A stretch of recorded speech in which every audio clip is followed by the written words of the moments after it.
We may begin. Good afternoon, ladies and gentlemen. Welcome to the Cannabis Regulation Commission meeting today. It's Thursday, July 15th, 2021. The time now is 2:01 p.m. I'm President Robert Ahn, and I'll be chairing this meeting today. The following commissioners have also joined this meeting virtually via Zoom. We have first Vice President Mason and Commissioners Naro and Villa. DCR's executive, Kat Packer, has also joined this meeting along with members of the department and the City Attorney's Office. General instructions I'm going to go over now are, before we start the meeting, due to the COVID-19 pandemic, this meeting is being recorded and is being conducted virtually via Zoom and is being live streamed on DCR's website. Individuals who wish to catch this meeting may do so by visiting cannabis.lacity.org and clicking the About menu item on the top, and under the About menu, by clicking the Commission Meetings link and scrolling down to the bottom of the Commission Meetings page. There you'll find the live stream. Folks can also listen to this meeting by calling council phone at 213-621-2489 or 818-904-9450 and select the number for this meeting. Members of the public who want to offer public comment may call one of the two toll-free numbers at 877-853-5257 or 888-475-4499 and enter meeting ID 860-838-7310. These numbers can also be found on the agenda for this meeting. Agendas for today's meeting can be found on the department's website at cannabis.lacity.org and navigating to the commission page under the About menu. This meeting is being recorded, therefore we ask commissioners, department staff, and members of the public to please state your name clearly when you speak. The audio file will be posted online within 48 hours of the meeting. If you're in the Zoom call, when the item you wish to speak on is called, press *9 to get on the speaking queue. The Commission Executive Assistant will call out each speaker by the last 4 digits of their phone number to identify the caller. The caller will be prompted to unmute themselves by dialing *6. I'm going to repeat that point. When your time is up, and you've been called on, please press *6 to unmute yourself and you can begin speaking then. If there are no other items you wish to speak on, you may disconnect from this call and view the meeting via the live stream or dial council phone to listen only. We will be following the agenda order today. Today's presentation to the commission will be available on the department's website within 2 business days from this meeting. We will consider general public comment and single or multiple agenda items together. Therefore, you will have 1 minute for general public comment and 1 minute per item with a maximum of 2 minutes for multiple items. We ask that speakers state whether they are providing general comment and/or which other items or item they are speaking on before they comment so staff can appropriately time them. If the speaker does not specify which items they are speaking on, only 1 minute will be provided. See, today we're going to set a maximum time of 1 hour for the combined general comment and single or multiple agenda items. And with that, let's go ahead and open the general public comment and single or multiple agenda items. Speakers can address the commission on non-agenda related items that are within the jurisdiction of the commission or provide public comment for items in today's agenda by dialing *9 on your telephone. If you're listening on the live stream and have called to provide public comment, please mute the live stream audio before you begin speaking to eliminate feedback. Commissioners and staff, if you're ready, we will proceed. Please make sure you mute your microphones. Ms. Treviso, are you ready? Yes. All right, let's start with the first caller. Caller with phone number ending in 8165. Please state your name and the items you wish to speak on.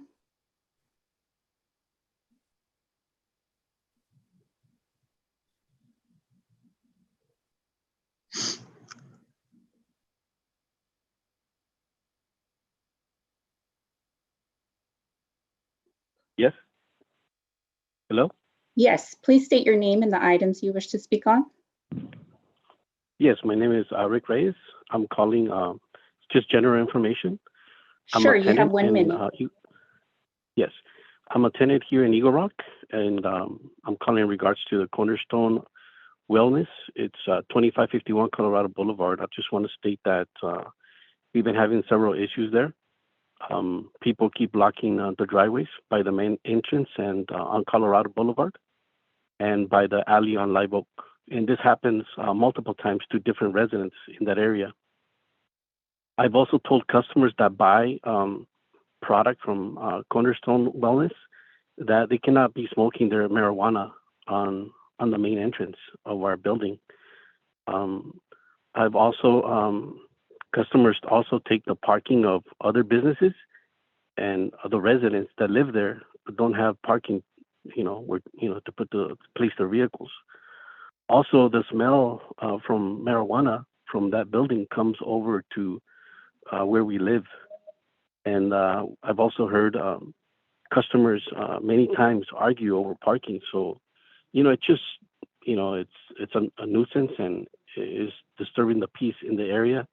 And we would like for them to find a different location if possible. Thank you.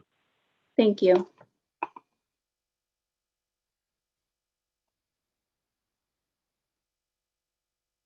Caller with phone number ending in 6435, please state your name and the items you wish to speak on.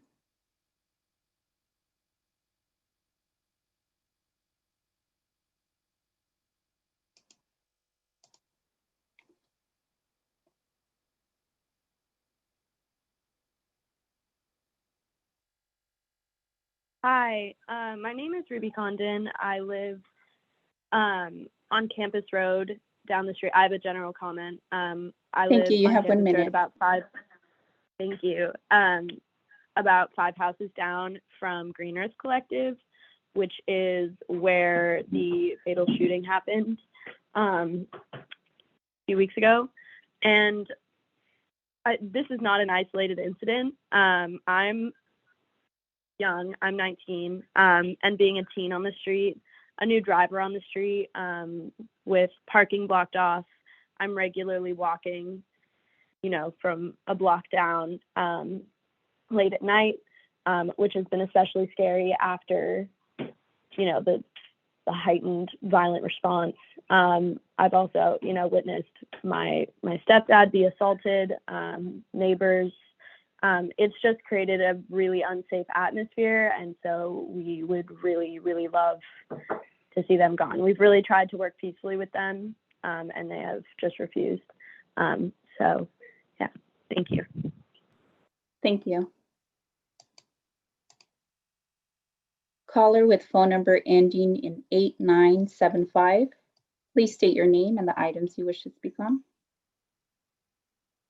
Hi, I live also on Campus Road. This is Mary Chartkoff, and I live close behind the Green Earth Collective as well. There have been 2 gun incidents related to the GEC in less than 2 years, an armed robbery and a fatal shooting that our neighbor just talked about. During the robbery, the gunman hid in our bushes less than 10 feet from my son's window to launch his attack on the GEC customers. A year and a half later, now 3 weeks ago, we had a fatal shooting happen while my son had his friends over to hang out. This all happened on the corner of a residential street full of houses and an apartment building with children in it. We have lived on this street for 20 years and never had a violent crime. In the last 2 of the 5 years that GEC has been at its current location, it has brought 2 gun incidents to our streets. With the proximity of my children and other children in our streets, we need to have the dispensary moved before a 3rd incident happens. Thank you very much. Thank you. Caller with phone number ending in 3608, please state your name and the items you wish to speak on. Yes, hi, my name's Eli Chartkoff. I'm calling to make a general comment. Sure, you have 1 minute. Thank you. So I'm also calling about the Green Earth Collective at 4801 York Boulevard in Highland Park. I live with my family directly next door to the collective. You've already heard about the fatal shooting there 3 weeks ago, but I want to emphasize that violent crime has continued since the shooting, with multiple arson attempts and gunmen threatening employees at the collective. So this is a problem that's getting worse rather than better. I also wanted to note that the collective's armed guards are hanging out about 10 feet from my child's bedroom window. And what we've seen is that the presence of armed guards there has not discouraged violent crime, but rather escalated it. The Green Earth Collective does not abide by the DCR's regulation to manage their business property to discourage criminal activity. They're bringing violent crime to the street rather than managing it. We want the collective to either move to another location away from a residential neighborhood or to lose their license. Thank you. Thank you. Caller with phone number ending in 6275, please state your name and the items you wish to speak on.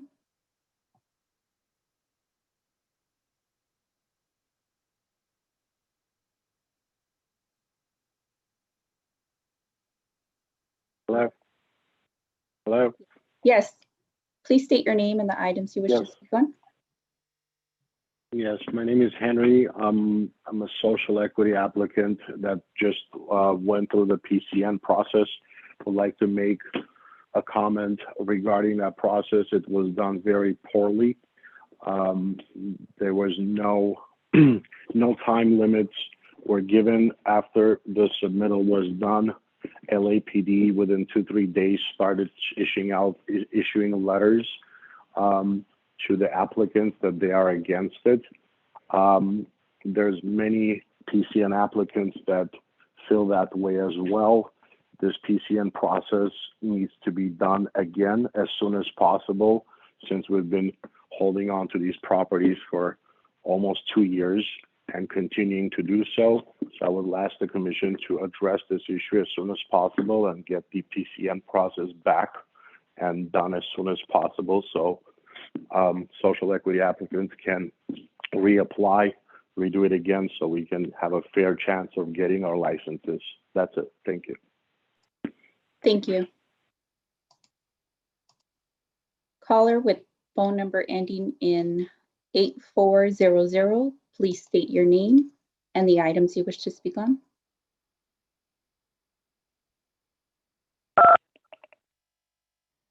Can you hear me? Yes, we can hear you. Okay, hi, my name is Crystal. About an hour ago, I'm also a PCN applicant in District 14. About an hour ago, I got some really heartbreaking news from the commission. I've been working with several commissioners and the council office. By the way, I want to speak on all items in public comment. And the commissioners and the council office to resolve many outstanding issues I have with the DCR following its own rules, regulations, and ordinance. I was hopeful this was getting somewhere, only to be told today that I had needed to talk to DCR and City Attorney's office, which I've been trying for 2 years to get a meeting. I'm here and I want everybody to hear me that I really need this meeting. But to date, and like I said, 2 years, multiple requests, many emails, and a lot of money that I spent on my lease, because I'm still holding on to my property for almost 2 years, and I paid all my fees, and I still have no response from anyone. I just need one meeting to get everything that I need to show. Only response I've gotten is through CPRA requests, and that's basically what I want to speak. All those CPR requests is everything that I need to show to the DCR about their claims. I can tell you that some of those records dispute many of the remarks DCR has told the City Council. They're in conflict with what they say in public. So if I'm supposed to work with DCR and the City Attorney's office, then please help me to set up a meeting so I can square this away. No later than Tuesday of next week at the very least. I need a meeting. I deserve a meeting. I've been shouting and screaming, and I know some of them know who I am. Crystal Ryan, a PCN applicant. So please answer my emails. I just need a meeting. Commissioner Robert Ann, Commissioner Victor Nato, if your own request is to speak with DCR and City Attorney, please set something up. I am waiting for this meeting, and I'm drowning in bills for over 2 years in this lease. Thank you. Thank you. Caller with phone number ending in 5539. Please state your name and the items you wish to speak on. Hi, this is Lisa Slaughter. Hi, please state the items you wish to speak on. I'm speaking on making a general comment. Sure, you have 1 minute. My name is Lisa Slaughter and I represent Cookies. This past Monday, Cookies spoke before the West Hollywood Public Safety Commission. At that meeting, Lieutenant Mulder with the West Hollywood Sheriff's Office reported that crime in June was down 14% compared to June of last year and acknowledged that the area surrounding Cookies was, quote, better than before, end quote. So why then is the negative perception persisting? Let's be blunt, no pun intended. A recent WeHole article referencing the neighborhood and Cookies pointed to the obvious reason. The article stated, and I quote, Cookies attracts a majority of Black customers who stand out in and near a city like West Hollywood, where only 4% of the population is Black, end quote. The article went on to quote a local resident who stated, quote, it's due to Cookies that all this trash goes there. This has shown these people how nice our neighborhood is, so they want to hang out here. If this continues, this place will end up like Compton, end quote. The majority of the neighbors say the area is cleaner and safer than before Cookies moved in. Cookies has a year-long implementation of a full-time cleaning crew walking through the neighborhood and a 24/7 patrol car, both of which clean and patrol in a 4-block radius northwest, east, and south from the store. Scooters and the increasing homeless population are the real quality of life issues in this neighborhood, not skin color. Thank you. Thank you. Caller with phone number ending in 8918. Please state your name and the items you wish to speak on. Hello. Hello. Hello. My name is George Anthony. I'm a resident in Eagle Rock. I would like to speak on Cornerstone Wellness on Colorado Boulevard. Sure, you have 1 minute. All right. When I first moved onto my street a decade ago, it was a quiet, lovely street that had its own uniqueness. Now that the Cornerstone popped up without any notification given to residents, it has taken that uniqueness and turned it into a nightmare street. Not only was it very wrong to not notify residents, but it's also a huge inconvenience to us all who work hard to come home to our driveways blocked and marijuana bags thrown onto the floor to litter our beautiful street, and an eyesore to the community that we have to see a security guard dressed up like he's ready to enter a war zone with weapons on his side. Not only does this provide an inconvenience, but we have a very potential dangerous situation when you have a cash-only business operating near a freeway of a potential robbery, like we saw on Green Earth Collective when a shootout happened at that dispensary less than a month ago in the neighboring community of Highland Park. At times, I am hesitant to simply walk my toddler-age nephew down the street, knowing that we can be caught in a potential crossfire. I'm asking you to not only do the right thing by not renewing their license, but have some compassion and empathy towards the residents of Live Oak View and the surrounding streets. I am not saying that marijuana dispensaries do not belong at all. I am saying that for every good reason, they shouldn't be allowed at all to operate on a residential street. Thank you for the opportunity, and I am optimistic that the right thing will be done. Thank you. Thank you. Caller with phone number ending in 4005. Please state your name and the items you wish to speak on.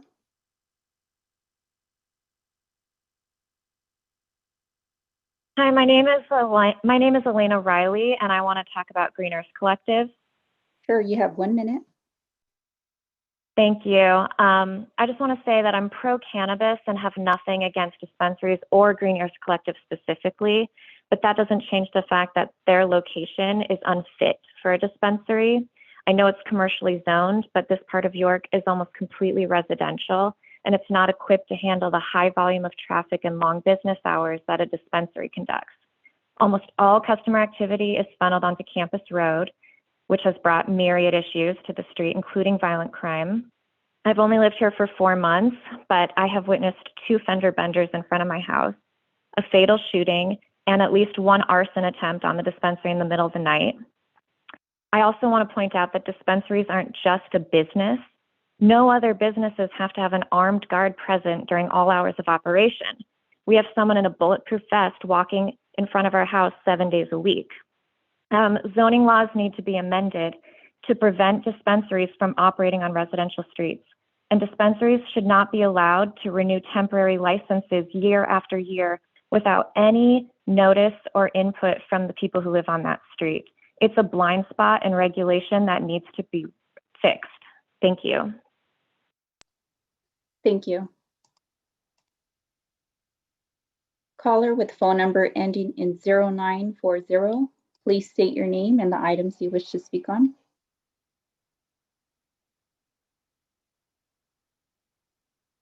Hi, my name is Abby, and I also want to speak on Green Earth Collective.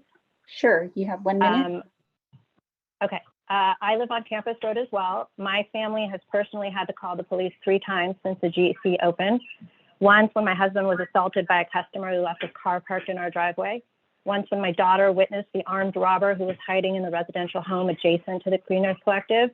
And once when my husband's car was hit in a hit and run on the street. The issues revolving around this particular dispensary began in its inception and have only gotten progressively worse. I want to echo the sentiments of my neighbors and add that the owners of this dispensary who are not residents in our community have neglected to work with residents or even address us and our concerns. Ironically, I also am pro-legalization of marijuana. However, this particular dispensary, unlike many others in the NELA community, practices irresponsibly and has unfortunately created a volatile and unsafe environment for residents.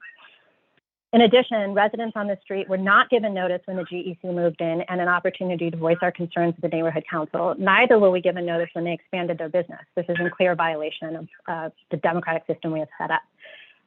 The June 17th shooting, which left a GEC customer dead and the security guard in critical condition, took place at 4:40 p.m. on a residential street. It was witnessed by civilian folks and can't be unwitnessed.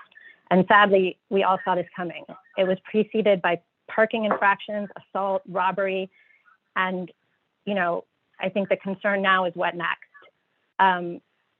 I'm calling to, I want to express my hope that you don't renew their license and have this dispensary move to a more appropriate location. Thank you. Thank you. Caller with phone number ending in 5958, please state your name and the items you wish to speak on. Hi, my name is Charlton Pardo, and I'd like general comments. Sure, you have 1 minute.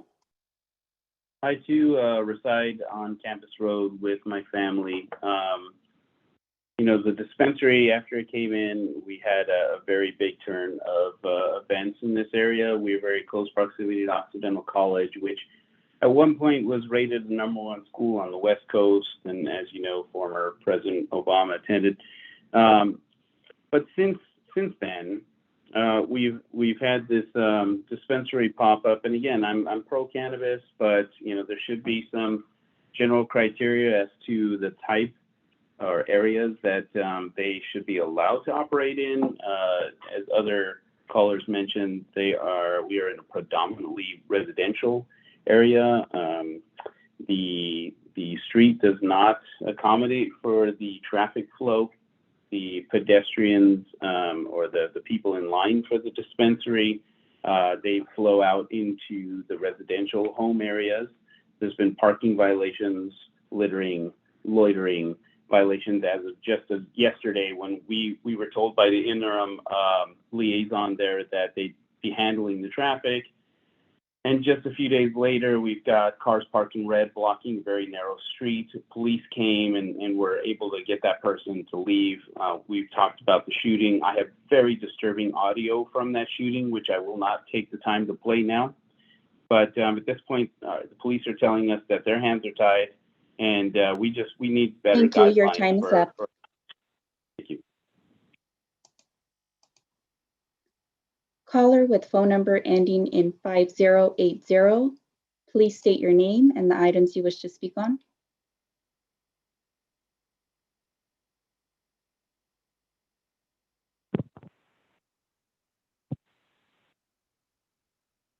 Hello? Yes, please state your name and the items you wish to speak on. My name is Darlene. I am a resident of Live Oak View Avenue, and I'm calling regarding Cornerstone Dispensary at 2551 Colorado Boulevard. First and foremost, we were never notified of Cornerstone opening in our neighborhood or we would never be having this meeting to begin with. Purchasing in our dream neighborhood 11 years ago, we would have never thought Los Angeles would approve this here in a residential neighborhood, where most of us are all raising our children. I can't feel safe with an armed security guard standing on the corner while playing outside with my grandson, hoping we are never in the middle of a shootout. I have purchased 2 Ring cameras for our safety, which during the day at work has to be silenced due to all the activity on our street. I've caught several people smoking in my driveway, not to mention numerous people blocking our driveway, a few men urinating on trees. My husband's truck was hit, and when asked Cornerstone if they had a camera on the car, they were of no help to us. We're tired of people smoking, littering, and speeding on our street. Their clientele has quadrupled in the past year, especially now that, excuse me, now that they're on coupons at our local Ralph's and Bond's supermarkets. Enough is enough. Please don't let the chaos go on much longer. We would like them removed from our street. Thank you. Thank you. If anyone wishes to make public comment, please dial *9. Caller with phone number ending in 3147, please state your name and the items you wish to speak on.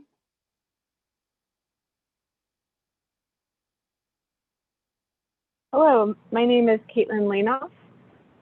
I'm here to make a general comment. Sure, you have 1 minute. Thank you. I want to start out by saying that I absolutely support the commercial distribution of medicinal and recreational marijuana. There are numerous dispensaries that are quality, community-focused businesses. The Green Earth Collective is not one of them. These Malibu-based owners have shown time and again that they have no regard for the community that they operate within, and they choose profit over their staff and the neighbors who actually live near their disgraceful business practices. Green Earth Collective is a prime example of why communities will raise their voices against future dispensaries, as fellow neighbors have spoken of the violent crimes that have occurred on the street, and why council members will lose votes if it remains open. I'd like to see the owners open up this type of business in Malibu and see how long the more resource community members would stand for their shady business practices and lack of community engagement. I strongly urge this committee to deny renewal of the Green Earth Collective's license. Thank you so much. Thank you. Caller with phone number ending in 7145, please state your name and the items you wish to speak on. Hi there, my name is Jack Thornton. This is a general comment. Sure, you have 1 minute. Thank you. This is in reference to Cookies dispensary in 8360 Melrose Avenue. My name is Jack Thornton. I'm a general manager of Sweet Lady Jane Bakery, just located 2 doors along from Cookies. Over the last month, I've spoken to a few residents in the neighborhood regarding Cookies, all of whom agree that the neighborhood is now cleaner and safer than ever before.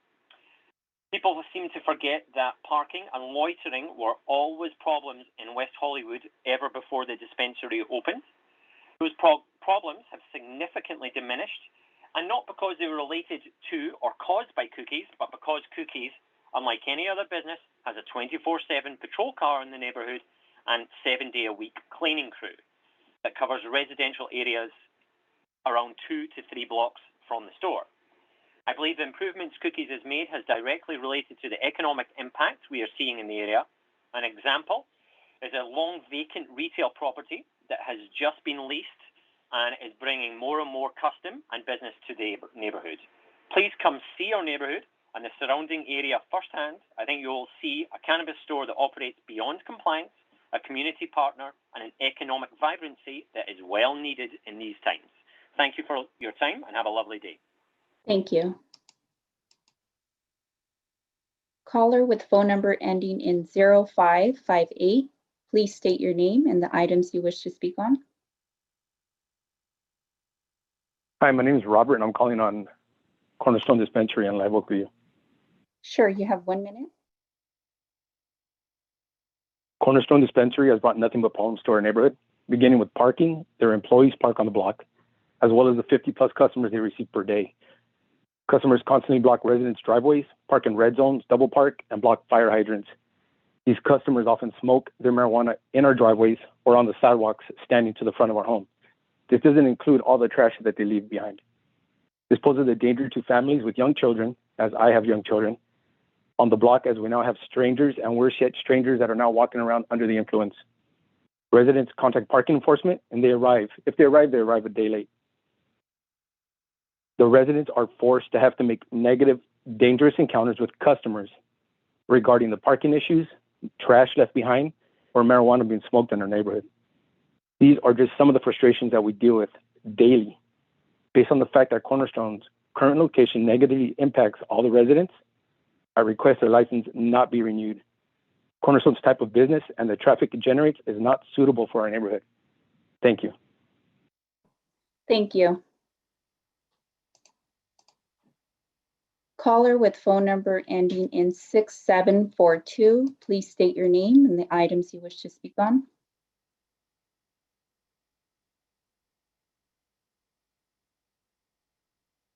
Yes. Yes, hello? Yes. Please state Okay. the items you wish to speak. Yes, I'm sorry.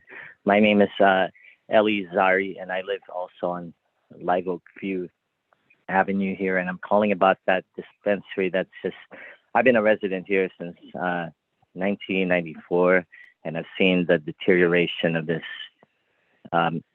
actually this whole neighborhood, not just the street, because of that dispensary. There used to be one right across on the other side of the street until they got rid of that one, where their license was not renewed. And that's what I am pleading for, that this needs to happen. This license that cannot be renewed again for this marijuana dispensary on Colorado and Live Oak View. They have just, I mean, whether it's trash or I've gotten my car burglarized here, it just attracts a lot of illegal, I'm not for the eradication of, in fact, I'm for the movement of this, alternate medicine, which is marijuana, but it just it doesn't belong in the street. It attracts a negative kind of demographic, and it just whether it's crime that comes along with it, trash. I almost am contemplating on buying another firearm because, quite frankly, I see them wandering. I walk around here and it no longer feels safe. I mean, and there are children in this neighborhood. I mean, it's just not like my other neighbor said. It's not suitable for this kind of neighborhood. We moved here in the hopes of escaping something like this, and it was doing great. It's a fine neighborhood. But now, I mean, when you start even seeing graffiti on the trees, I mean, this has got to stop.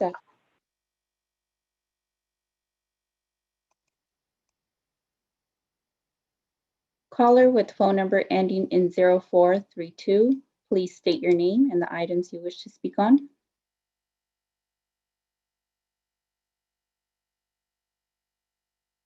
Hello. Hello. Can you hear me? Yes, we can hear you. Hi, good afternoon. My name is Sandy, and I'm a resident of Live Oak View Avenue in Eagle Rock. And I'm talking about the corners, Stone Avenue, Stone Wellness place. I'm not against that either, but I am against the reason why I'm talking is because I've been noticing a lot of cars going up and down the street and making sudden U-turns, and that's dangerous for the children who are here in this neighborhood and for all of us. And I'm an older person too, and I noticed that when I go to the market, I don't have no place to park, and I have to park way up in the hill to come down with my grocery bag. And that's a nuisance, big time, if you know what I mean. And I also find a lot of trash on the floor, and I have arguments with neighbors. I mean, come on. You want to live in a peaceful residential area, and you come up at your house and you see arguments with the neighbors, with these people who are parking, and in front of their homes. And it's enough. Enough is enough. These people are okay. They can move somewhere else. This is a residential area, and it's enough is enough. So move these people somewhere else. Okay? Thank you very much. Thank you. Caller with phone number ending in 7907, please state your name and the items you wish to speak on.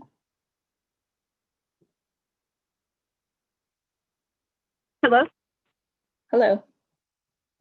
this is Carmen Guerrero, general comment. Sure, you have 1 minute.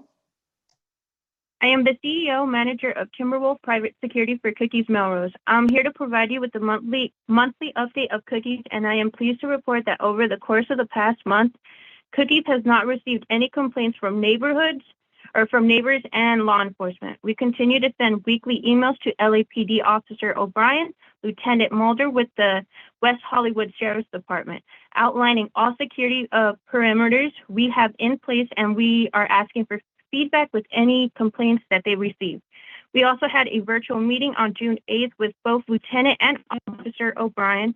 While not related to Cookies, our patrol car has intervened on behalf of neighbors with the safety concerns of scooters. We see the majority of those on scooters are under the age of 21, which means they are not Cookie customers. Scooters are left on residential areas, thrown in front of driveways, creating a real hazard. We urge the City of Los Angeles to please consider regulating these companies. We continue to have our cleaning crew maintain a clean surrounding area around Cookies, along with keeping our neighborhood local streets clean and debris free. We continue to put forth all efforts to ensure we are in a good neighborhood. Thank you. Thank you. Caller with phone number ending in 9843, please state your name and the items you wish to speak on. Hi, can you hear me? Yes, we can hear you. Okay, hi, my name is Zachary Schaefer, and I have a general comment. Sure, you have 1 minute. Thank you. Look, I'm calling about the Green Earth Collective, and my thesis statement is just because they're in compliance, which they may or may not be, that doesn't mean they're not a nuisance. A coal mine is in compliance, but lead in the water is a nuisance, okay? And if the EPA is owned by the business interests, the people are not going to get their voices heard. Right out of the gate, we were never notified, just like the people who are complaining about Cornerstone. We were never notified about this business, and we never could have foreseen the kind of traffic that they've brought. There's been a large uptick in violent crime since the dispensary shifted to recreational sales. Gang-related people have threatened the employees with guns on numerous occasions.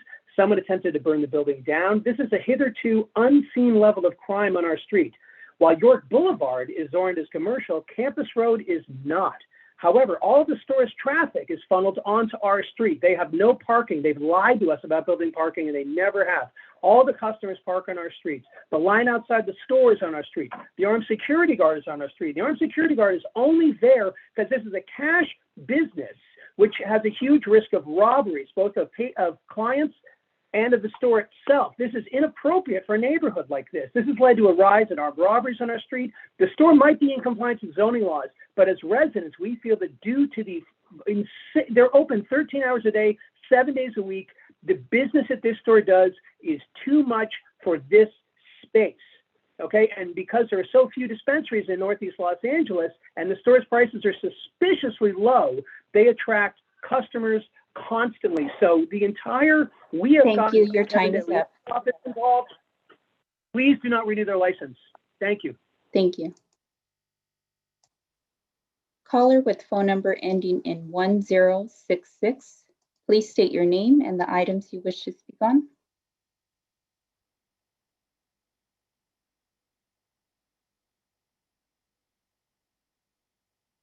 Hello? Hello. Hi, my name is Jessica, and I'm a resident who lives on Live Oak View Avenue. And I'm calling to ask that you deny the renewal of Cornerstone license. I simply want to say that this business needs to move to a more suitable location that can accommodate the traffic it generates. Cornerstone Dispensary has a large clientele that brings problems to Live Oak View Avenue, such as parking, trash, heavy people traffic, walking up and down the street. The parking is mainly the biggest issue in our street. Their customers constantly commit parking violations that affect residents directly, such as blocking driveways or conveniently moving trash cans on trash collection days and not putting them back. They double park and they block fire hydrant on the corner. I don't feel safe anymore allowing my kids to play in my front yard anymore because of the fact that strangers constantly walk up and down the street in front of my house. And this has definitely changed since I've been living here for 15 years, and I just no longer feel safe that my kids play in my front house. Trash. There's also a lot of trash left behind by customers. And quite frankly, I am tired and frustrated of careless people leaving their trash behind for others to pick up. Cornerstone Dispensary needs to relocate to a more suitable location that can accommodate the traffic that it generates. Please do not renew Cornerstone's dispensary license so that peace may be restored to Live Oakview Avenue. Thank you. Thank you. Caller with phone number ending in 5686. Please state your name and the items you wish to speak on.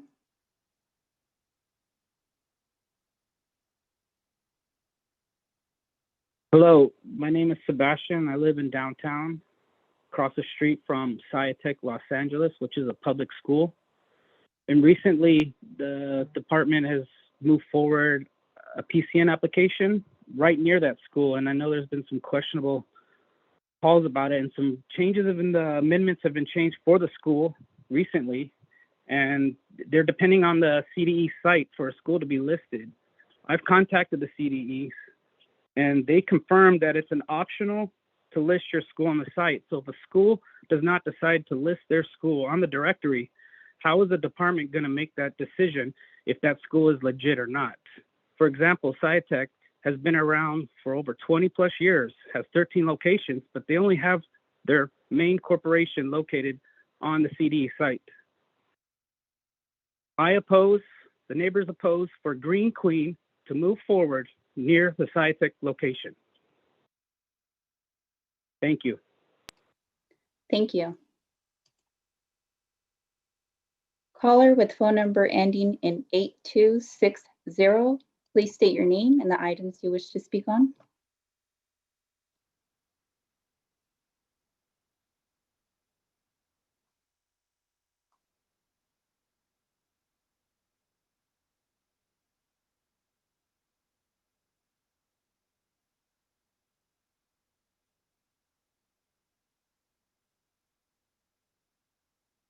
Caller with phone number ending in 8260.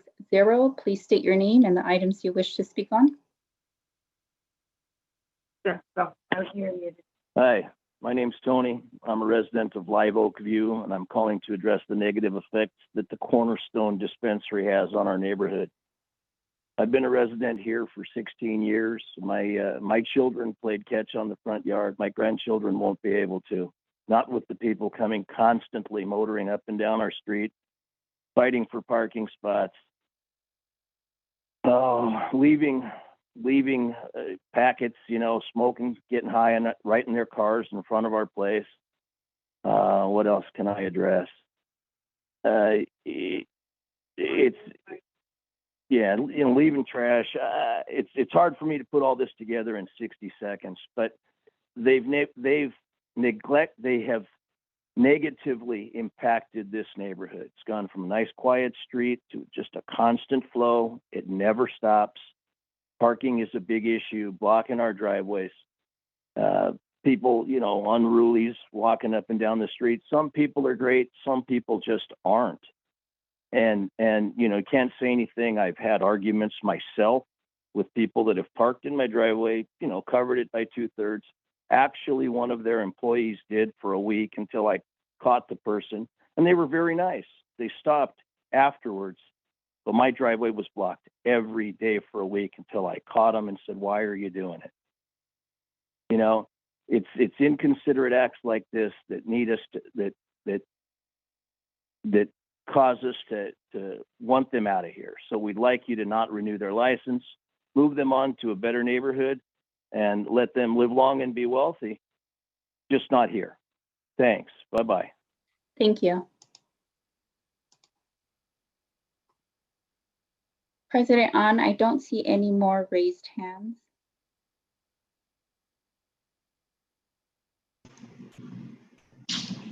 Oh, I see one more.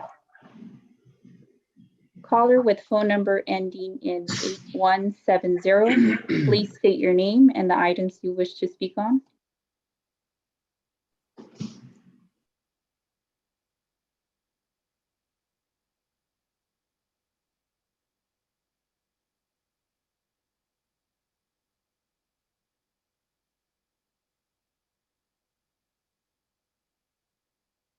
Caller with phone number ending in 8170. Please state your name.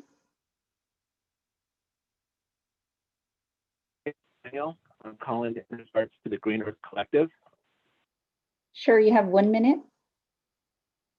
Yes, I'm calling because I was part of the last neighborhood council meeting, and the officer that was present stated there has not been any more crimes reported at Green Earth than in other locations in the area. And these are the facts and not just the feelings of the neighbors. Also, parking has always been an issue in all of Northeast Los Angeles. It has been an issue before the dispensary has been there. It let the dispensary be Cornerstone, Green Earth, or a popular restaurant in New York. Parking in this area has been an issue. Thank you. Thank you. Caller with phone number ending in 7004. Please state your name and the items you wish to speak on.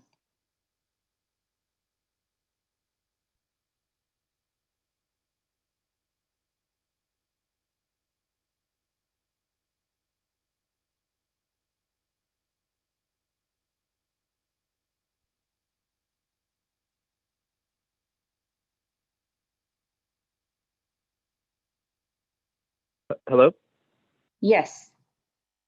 my name is Michael, and I'm a resident here on Live Oak, and I just wanted to call in possibly denying the renewal of the license for the cannabis shop down the street. Go ahead, you have 1 minute. I'm basically calling simply because of the reasons that we've been hearing nonstop today. The parking is a big issue. The trash is everywhere. There are people loitering. Just the other day, I saw someone smoking as I was passing by the street, sitting on my neighbor's front lawn in front of their tree. And that could be a big problem. You know, it could be a persistent problem that's going to make things worse over a few years. I also noticed that there are a lot of cars zipping up and down the street, which is really dangerous considering they may be under the influence. Also considering because most of the people that go to that shop also smoke in their cars. And that's a big problem because there's a lot of kids here, a lot of young folk that are around the neighborhood, and that could be a really, really big problem. And I don't think anyone wants to deal with something like that. I also believe my car was hit by one of the customers. I think trying to leave the spot behind me, and I don't want any of our neighbors to have to deal with that either. So I just, would like to possibly not have them renew their license. I think it's a big hassle for everyone that lives here and that have lived here for a really long time. So thank you. Thank you. Caller with phone number ending in 1448. Please state your name and the items you wish to speak on.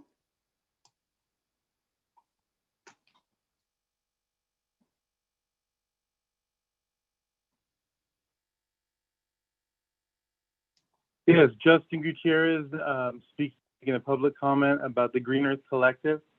Sure, you have 1 minute. York and Campus Road. I'm sorry? Okay. I'm just calling, a couple of things is that one of the things that I see on the Cannabis Board's website, prominent display of their temporary license, that there's no neighborhood liaison. The former liaison promised a lot, and none of that happened. There was no trash. There was nothing to mitigate that. That never happened. There's never been anything on the part of the Green Earth Club to reach out to the neighbors in the neighborhood. And so that's a problem. And also that goes into responsible premises management. That doesn't exist. It's on a lot of things, a lot of smoking in the cars, a lot of blocked driveways, but that's all. Thank you. Thank you.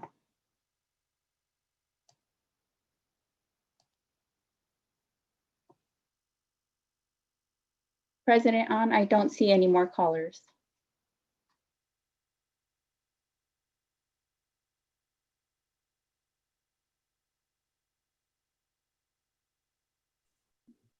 Thank you, Ms. Trevizo. I want to thank all the participants today for your comments. Both the general public comment agenda item and single and multiple agenda item periods are now closed.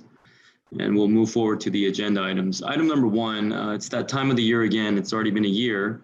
We are going to hold our annual election of officers for today. We're going to begin with the Office of Vice President. Can I get a motion on the floor for Commission Vice President? Robert, Commissioner On, this is Rita Villa. I'd like to nominate Therese to continue as Vice President, please. Thank you, Commissioner Villa. Do I have a second? This is Commissioner Naro. I second the motion. Thank you. Mr. Trevizo, please take the roll. Sure. Commissioner Villa, how do you vote? Aye. Commissioner Naro, how do you vote? Aye. Commissioner On, how do you vote? Aye. Commissioner Mason, how do you vote? Aye. The vote is 4-0 and the motion passes. Congratulations, Vice President Mason. Congratulations, Vice President. And now we'll have the vote for the Commission President. Do I have a motion on the floor? This is Vice President Mason. I move to nominate President On to continue in his capacity. Thank you. Do you have a second? Commissioner Villa, I second that motion, please. Thank you, Commissioner Villa. Mr. Trevizo, please call the roll, please. Commissioner Mason, how do you vote? Aye. Commissioner Villa, how do you vote? Aye. Commissioner Naro, how do you vote? Aye. Commissioner On, how do you vote? Aye. The vote is 4-0 and the motion passes. Congratulations, President On. Thank you.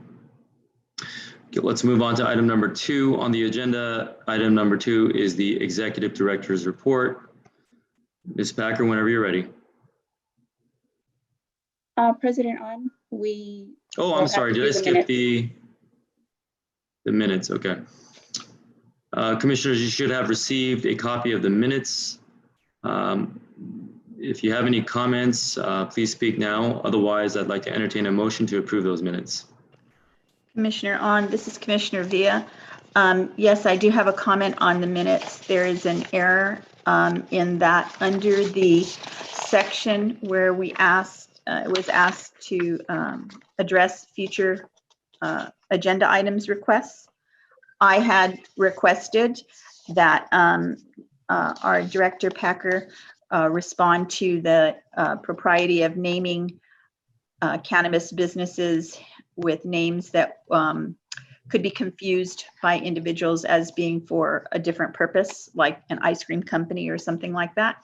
And I would like the minutes to be corrected to reflect that, please. Okay, staff, did we catch that? Yes, Commissioner On, and we can go ahead and okay. approve as modified on the record if we get the vote. Mm-hmm. Okay. With that change, would you like to take the roll?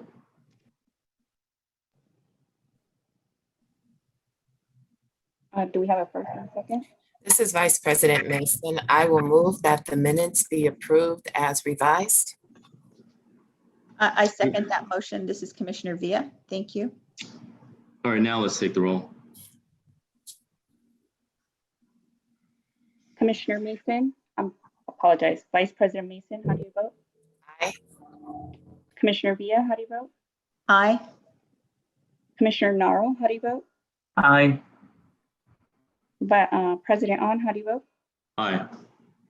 The vote is 4-0 and the motion passes as approved, modified as approved on the record. Thank you. Okay. One other item before we move on is the advanced calendar. You should have a copy of the advanced calendar. If you have any future absences or if you have any planned absences, please advise at this time.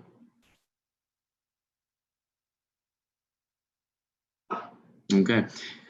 Should circumstances change, please be sure to notify staff so that we can go ahead and make accommodations accordingly. I just want to take a moment recognize Josie because she does a good job of informing us and keeping us coordinated with the schedule. So I do want to recognize her work. Yes, yes. Thank you, Josie. Anything else before we move on? Okay, let's move on to the next item. Now we are at the Executive Director's Report. Ms. Packer, whenever you're ready. Thank you so much. My team and I will present today's Executive Director's Report. Before we formally get started, I do want to thank members of the public for joining today's meeting and sharing information and feedback with us through public comment. Public comment is so critical to our regular operations so that we can hear from community members and take this feedback back into our own internal operations, share it with the commission, our city council and mayor so we can continue to improve policy and programming here in the city of Los Angeles. I also want to congratulate both our president and vice president on being reelected. I look forward to continuing to work with you both as we move forward to ensure that we have more responsible, more equitable cannabis policies here in the city of Los Angeles.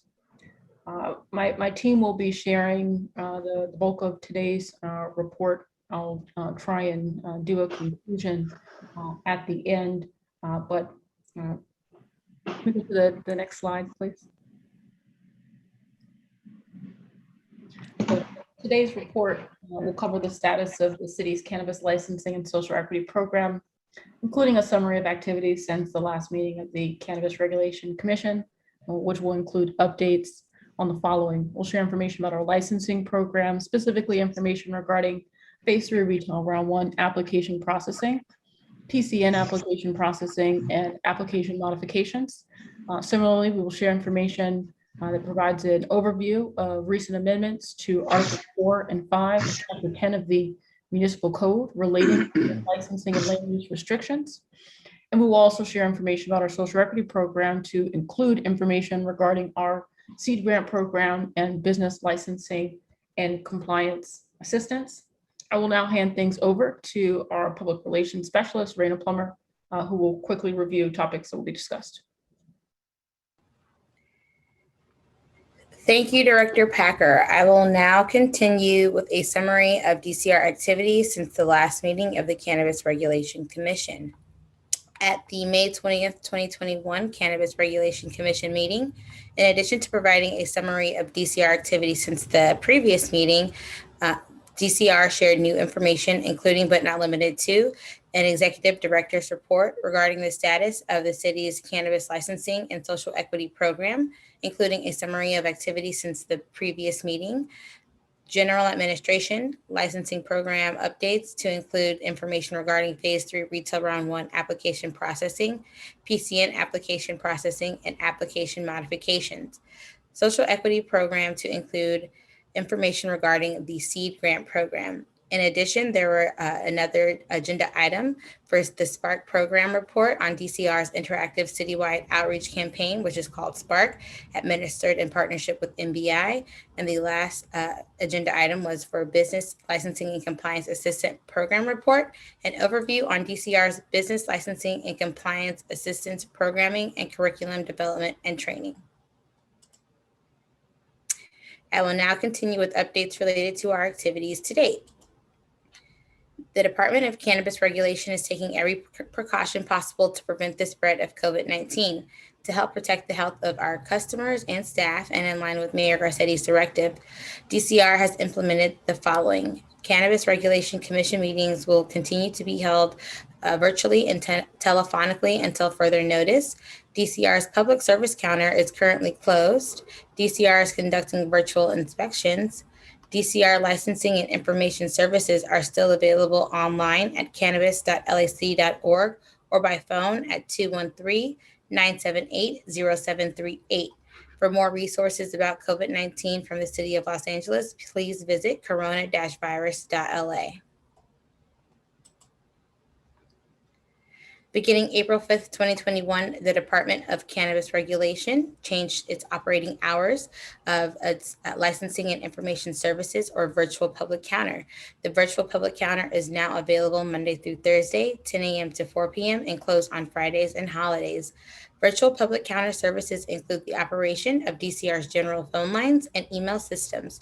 3 to 4 DCR personnel will actively monitor DCR's main phone line during these new regular business hours to ensure coverage. If staff members are unavailable at the time of a call, calls will no longer be routed to the remaining members of the licensing team.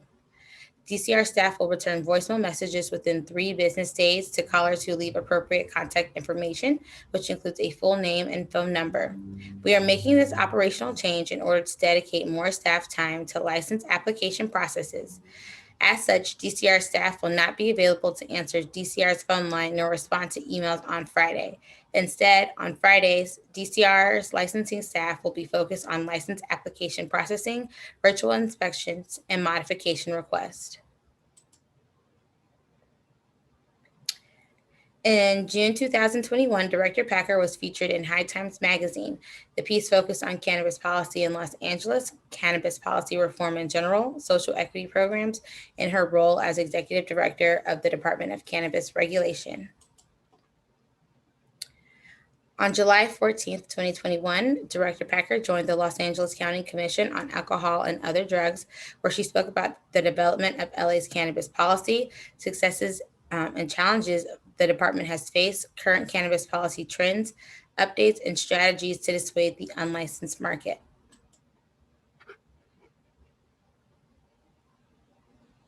On Tuesday, April 20th, DCR launched Spark, an initiative that seeks to engage a diverse group of thought leaders, community-based organizations, nonprofits, businesses, educators, and others via the collection of stakeholder comments, administration of stakeholder surveys, and administration of one-on-one on-screen stakeholder interviews, as well as the facilitation of on-screen stakeholder discussions. Spark is generally broken down into 5 key phases. These phases include collecting feedback, analyzing feedback, creating the final report. DCR and Commission will then develop and present the report and recommendations to City Council and Council committees. From there, it will be up to Council and Council committees to take action. We are currently in the collecting feedback phase of this process. We launched Spark on April 20th with a dedicated webpage and virtual meeting room. The webpage and virtual meeting room house everything Spark, including our Spark session recordings and past presentations, Spark surveys, Spark comment box, and Spark resource station. On April 28th, 2021, we hosted our first of 8 Spark sessions. Spark sessions were virtual events dedicated to specific topics DCR is seeking community feedback on, including licensing and regulation, the social equity program, corporate social responsibility, and community impact.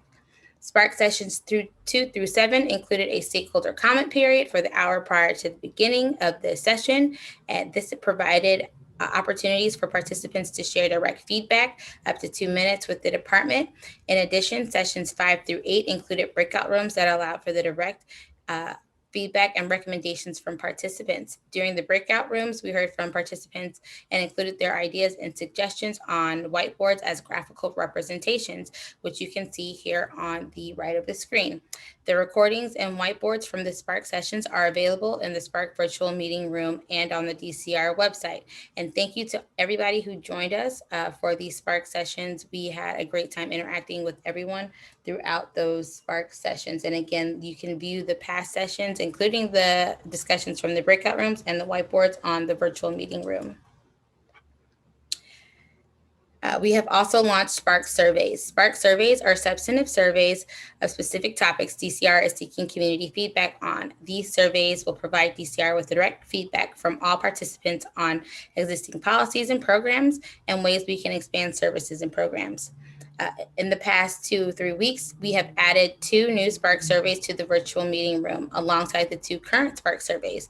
These new surveys can each be completed within 5 to 7 minutes and focus on licensing and regulation and the social equity program, or the corporate social responsibility and community impact. These Spark surveys and the 2 original surveys are available through tomorrow, Friday, July 16th, 2021. They can be accessed through the virtual meeting room or through the DCR website. Inside of the virtual meeting room, you'll also find the Spark comment box. The Spark comment box is a comment collection tool that allows members of the community and stakeholders to submit feedback to DCR. Your responses can be up to 250 words.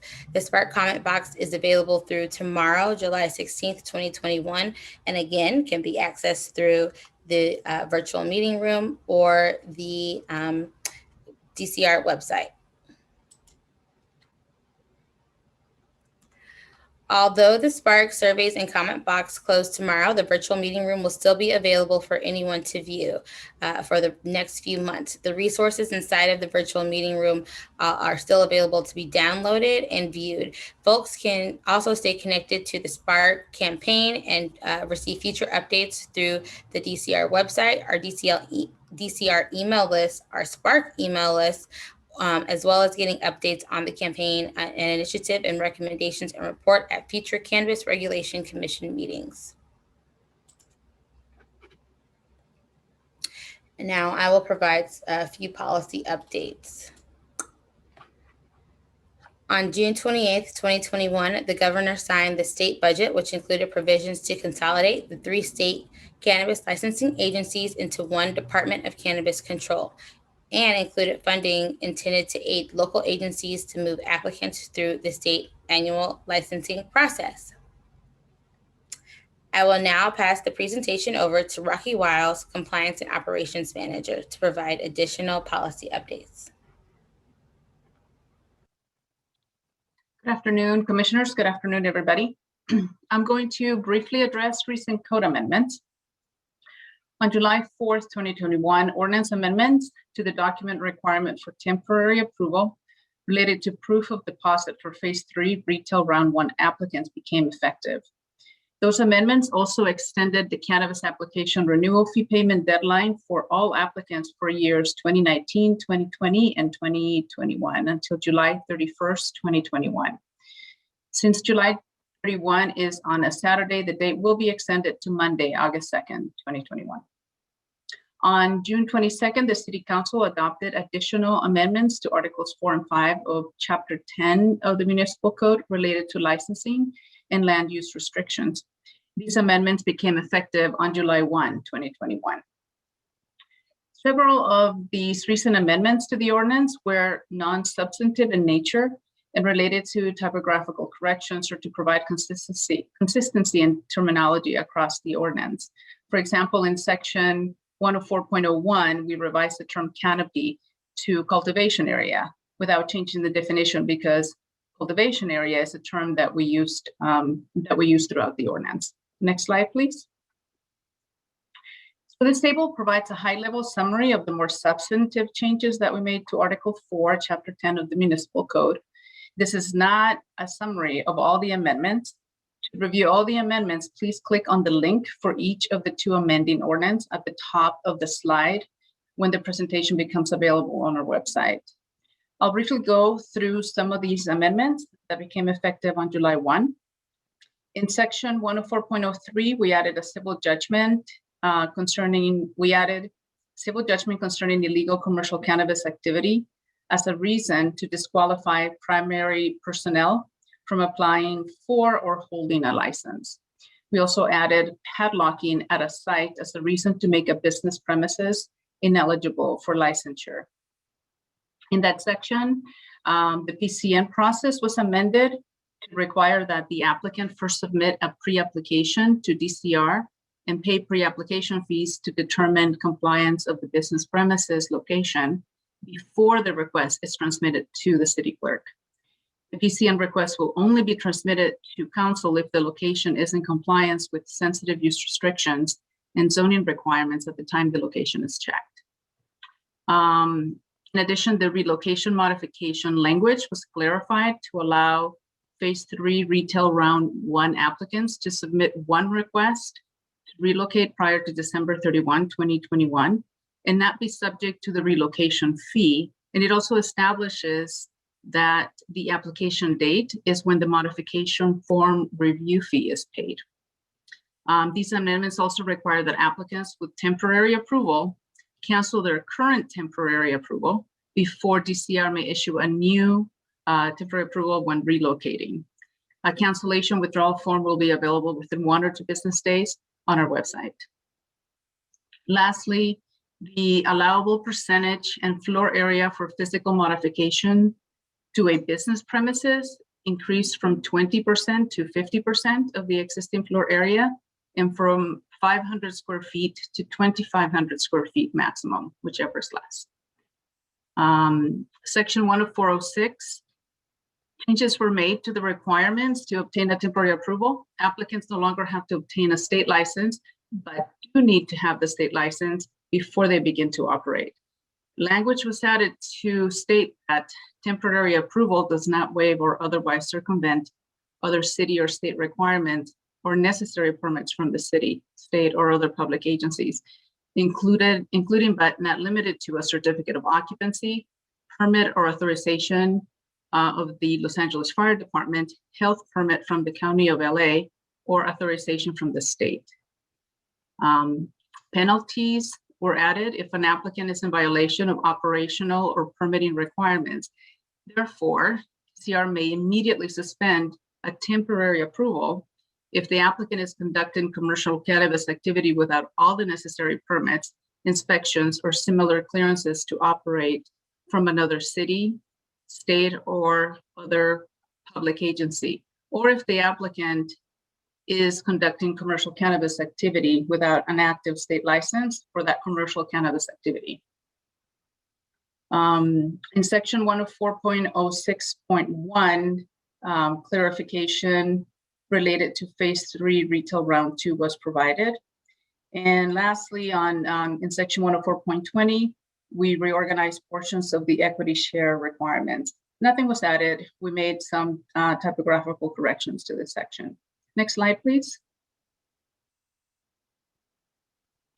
The ordinance amended Article 5 of Chapter 10 of the Municipal Code. We amended the definitions for various sensitive uses and established how to identify a sensitive use by providing the publicly available websites where these sensitive uses would be listed. We also clarified when another retailer or microbusiness commercial cannabis activity has, quote unquote, planted its flag at a location, which would impact a new retailer or microbusiness commercial cannabis activity seeking a license within 700 feet. Basically, if a business has temporary approval or has paid the temporary approval application fee or the business premises relocation fee, that is a flag at that location that would basically knock out other businesses within 700 feet. Let's see. This section also establishes that a proposed location is deemed compliant with the required distances in section 105.02 from a sensitive use when that sensitive use is publicly available to DCR on the verification date. And both of these terms are newly defined in section 105.01. Additional information and forms will be shared in the next several weeks with the public through our website, so please keep your eye out for that. In that section, we also extended the date for EMMDs with a city license for commercial cannabis activity to comply with zone, distance, and sensitive use restrictions until December 31 of 2025, provided they remain at the same location and in compliance with Proposition D distance and sensitive use restrictions. After December 31, 2025, these EMMDs have to comply with current zoning requirements and the distancing to sensitive uses unless the business is relocated. If the business relocates, it has to comply with zoning and sensitive use restrictions per LAMC 105. That's basically a recap of high-level summary of all the amendments that just became effective. If you want to see all the amendments, please go ahead and click on the ordinance number that's provided in these slides at the very top to see all of the amendments. I'll now turn it over to Jason Killeen, our Assistant Executive Director, who will provide an update on DCR's licensing program and related activities. Thank you. Thank you, Ms. Wiles, and good afternoon, commissioners. Next slide.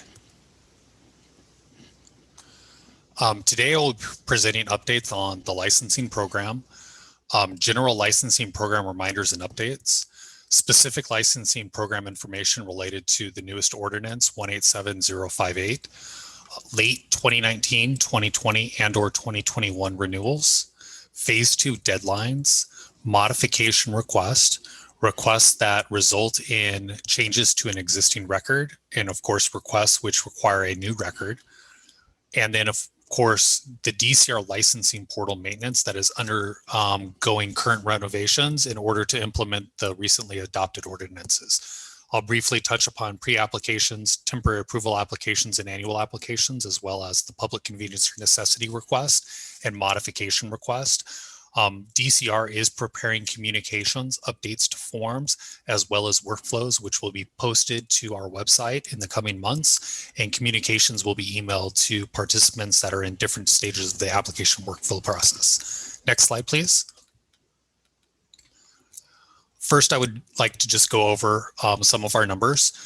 Currently, DCR is processing 1,241 active records. The table displayed provides a breakdown by phase and where a record is in our application process. Currently, we have 469 businesses with temporary approval. 560 businesses have pending temporary approval applications.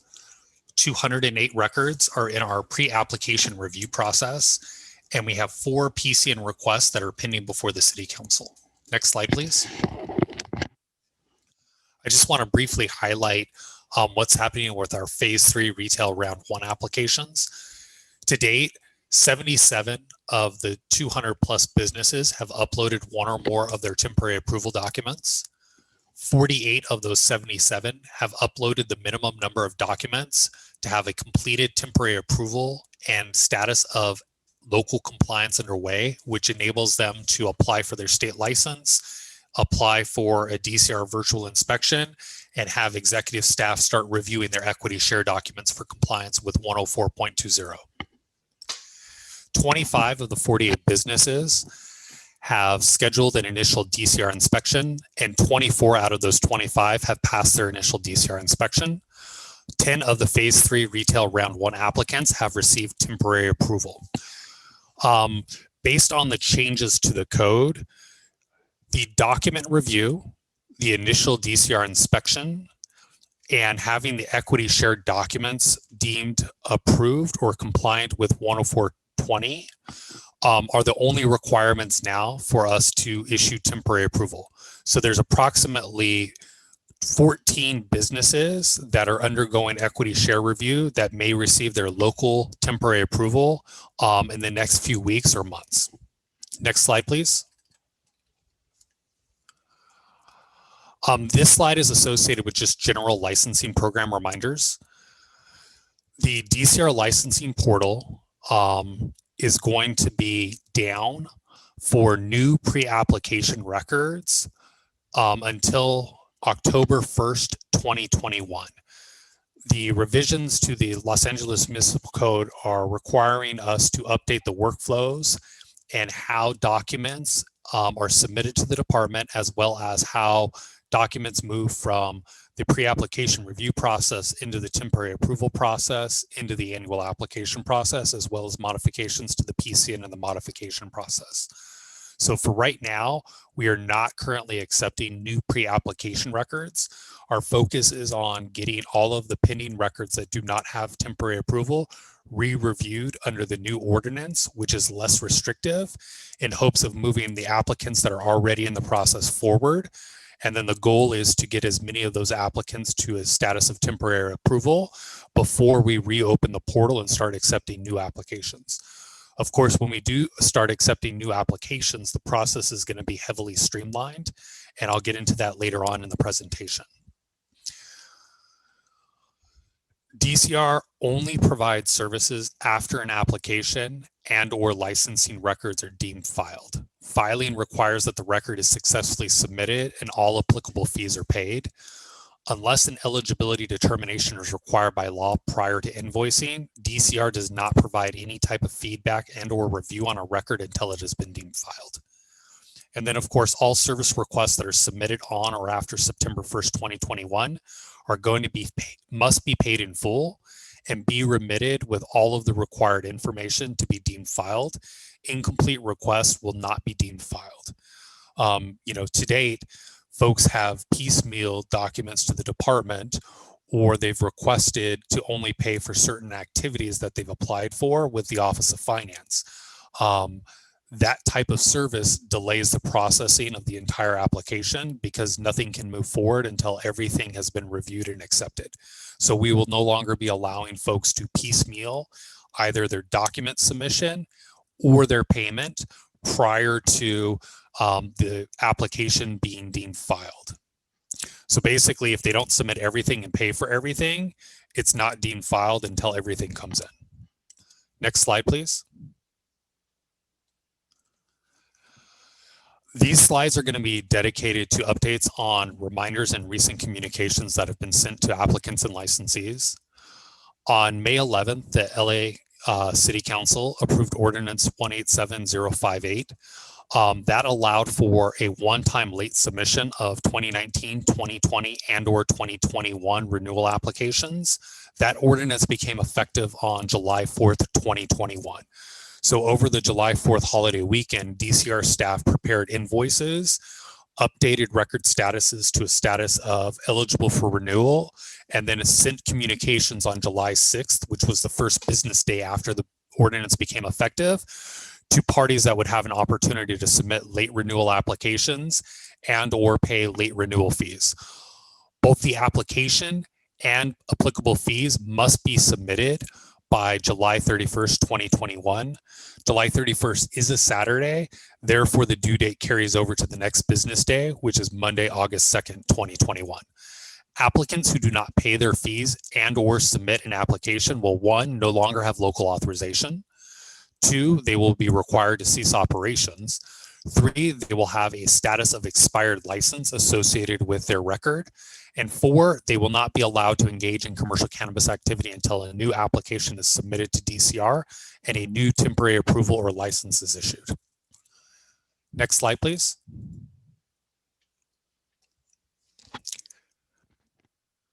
The next update is associated with the proof of deposit change.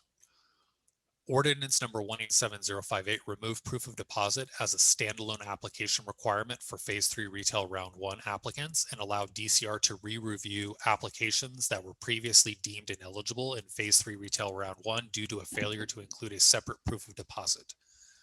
DCR has completed its review of 4 Phase 3 Round 1 applications deemed ineligible due to the failure to include a separate proof of deposit. All 4 of those prospective applicants have been invoiced. If the invoices are timely paid, the applications will be deemed filed and be included in future Phase 3 Retail Round 1 reporting. These applications do not count towards the undue concentration calculation. So it will not impact our ability to consider Round 2 applications and any of the community plans that have not reached undue concentration. Next slide, please.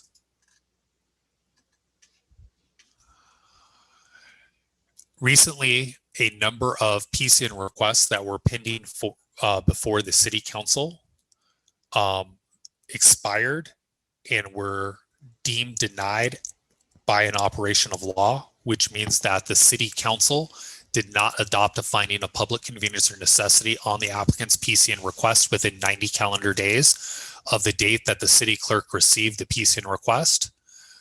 PCN requests that are denied by operation of law are not appealable. Next slide, please. Earlier today, DCR sent communications to Phase 2 applicants that have not received temporary approval. As previously emailed and communicated to these applicants, any of the applicants that failed to receive temporary approval by June 30th, 2021 lost their local authorization, which was provided under Municipal Code Section 10408A as of July 1st, 2021. By virtue of losing their local authorization, applicants lost their ability to assert limited immunity as an affirmative defense if an enforcement action is taken against the business for unlicensed commercial cannabis activity. DCR will be adjusting the deadline that phase 2 applicants must obtain temporary approval. Currently, phase 2 applicants were required to obtain temporary approval by September 30th, 2021, or their application would have been deemed abandoned.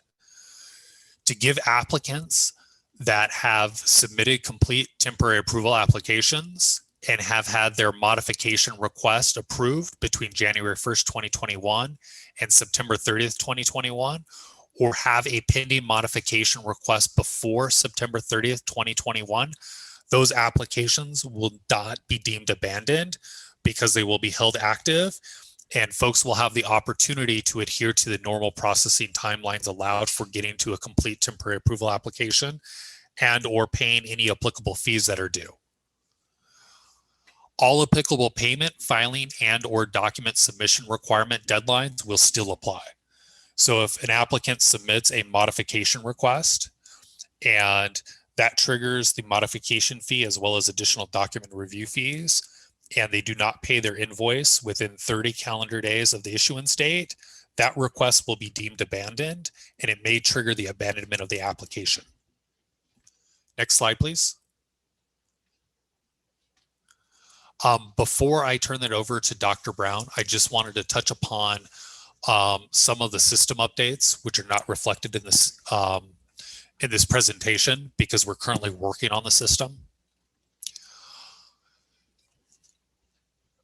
First, DCR is updating the licensing portal in 5 distinct areas. The first is the pre-application process. The second is the temporary approval application process. The third is the annual application process. The fourth is the modification request process. And the fifth is the PCN request process. The ordinances that were recently adopted, first and foremost, benefit applicants because when DCR conducts its pre-application review and determines that a location is compliant with Articles 105, then the applicant will be deemed conforming and they'll have the opportunity to submit their temporary approval application, and they won't have to worry about a sensitive use bumping them after their temporary approval application is deemed filed. What that means is, under the current code, applicants were not deemed to comply with LAMC 105 until after a license was issued. The new ordinance gives us the ability to move that up earlier into the process to give prospective applicants peace of mind. DCR is currently reviewing between 200 and 300 pending applications that have not received temporary approval for compliance with Municipal Code Section 105. And for the folks that are deemed to be compliant, they will have peace of mind that a sensitive use can't move in and knock out their application after they receive their notification of eligibility under the new ordinance. For applicants coming in after October 1st, the PCN or the pre-application process will be dedicated solely to looking at compliance with 105 and the prospective business premises address. When the pre-app comes in, we will be asking for very minimal information, and we will not be asking for documents. If we determine that a location may be too close to a sensitive use, we may request a premises diagram and or site plan at that time. But under normal circumstances, and what we've seen for 90% of the pre-applications that we've reviewed, there are no sensitive uses within the proximity that would trigger the need for looking at the business premises diagrams and or site plans at that stage in the application process. So for most folks, we're not going to collect those documents. We'll wait until the temporary approval application process, which then gets us into the changes to the temporary approval process.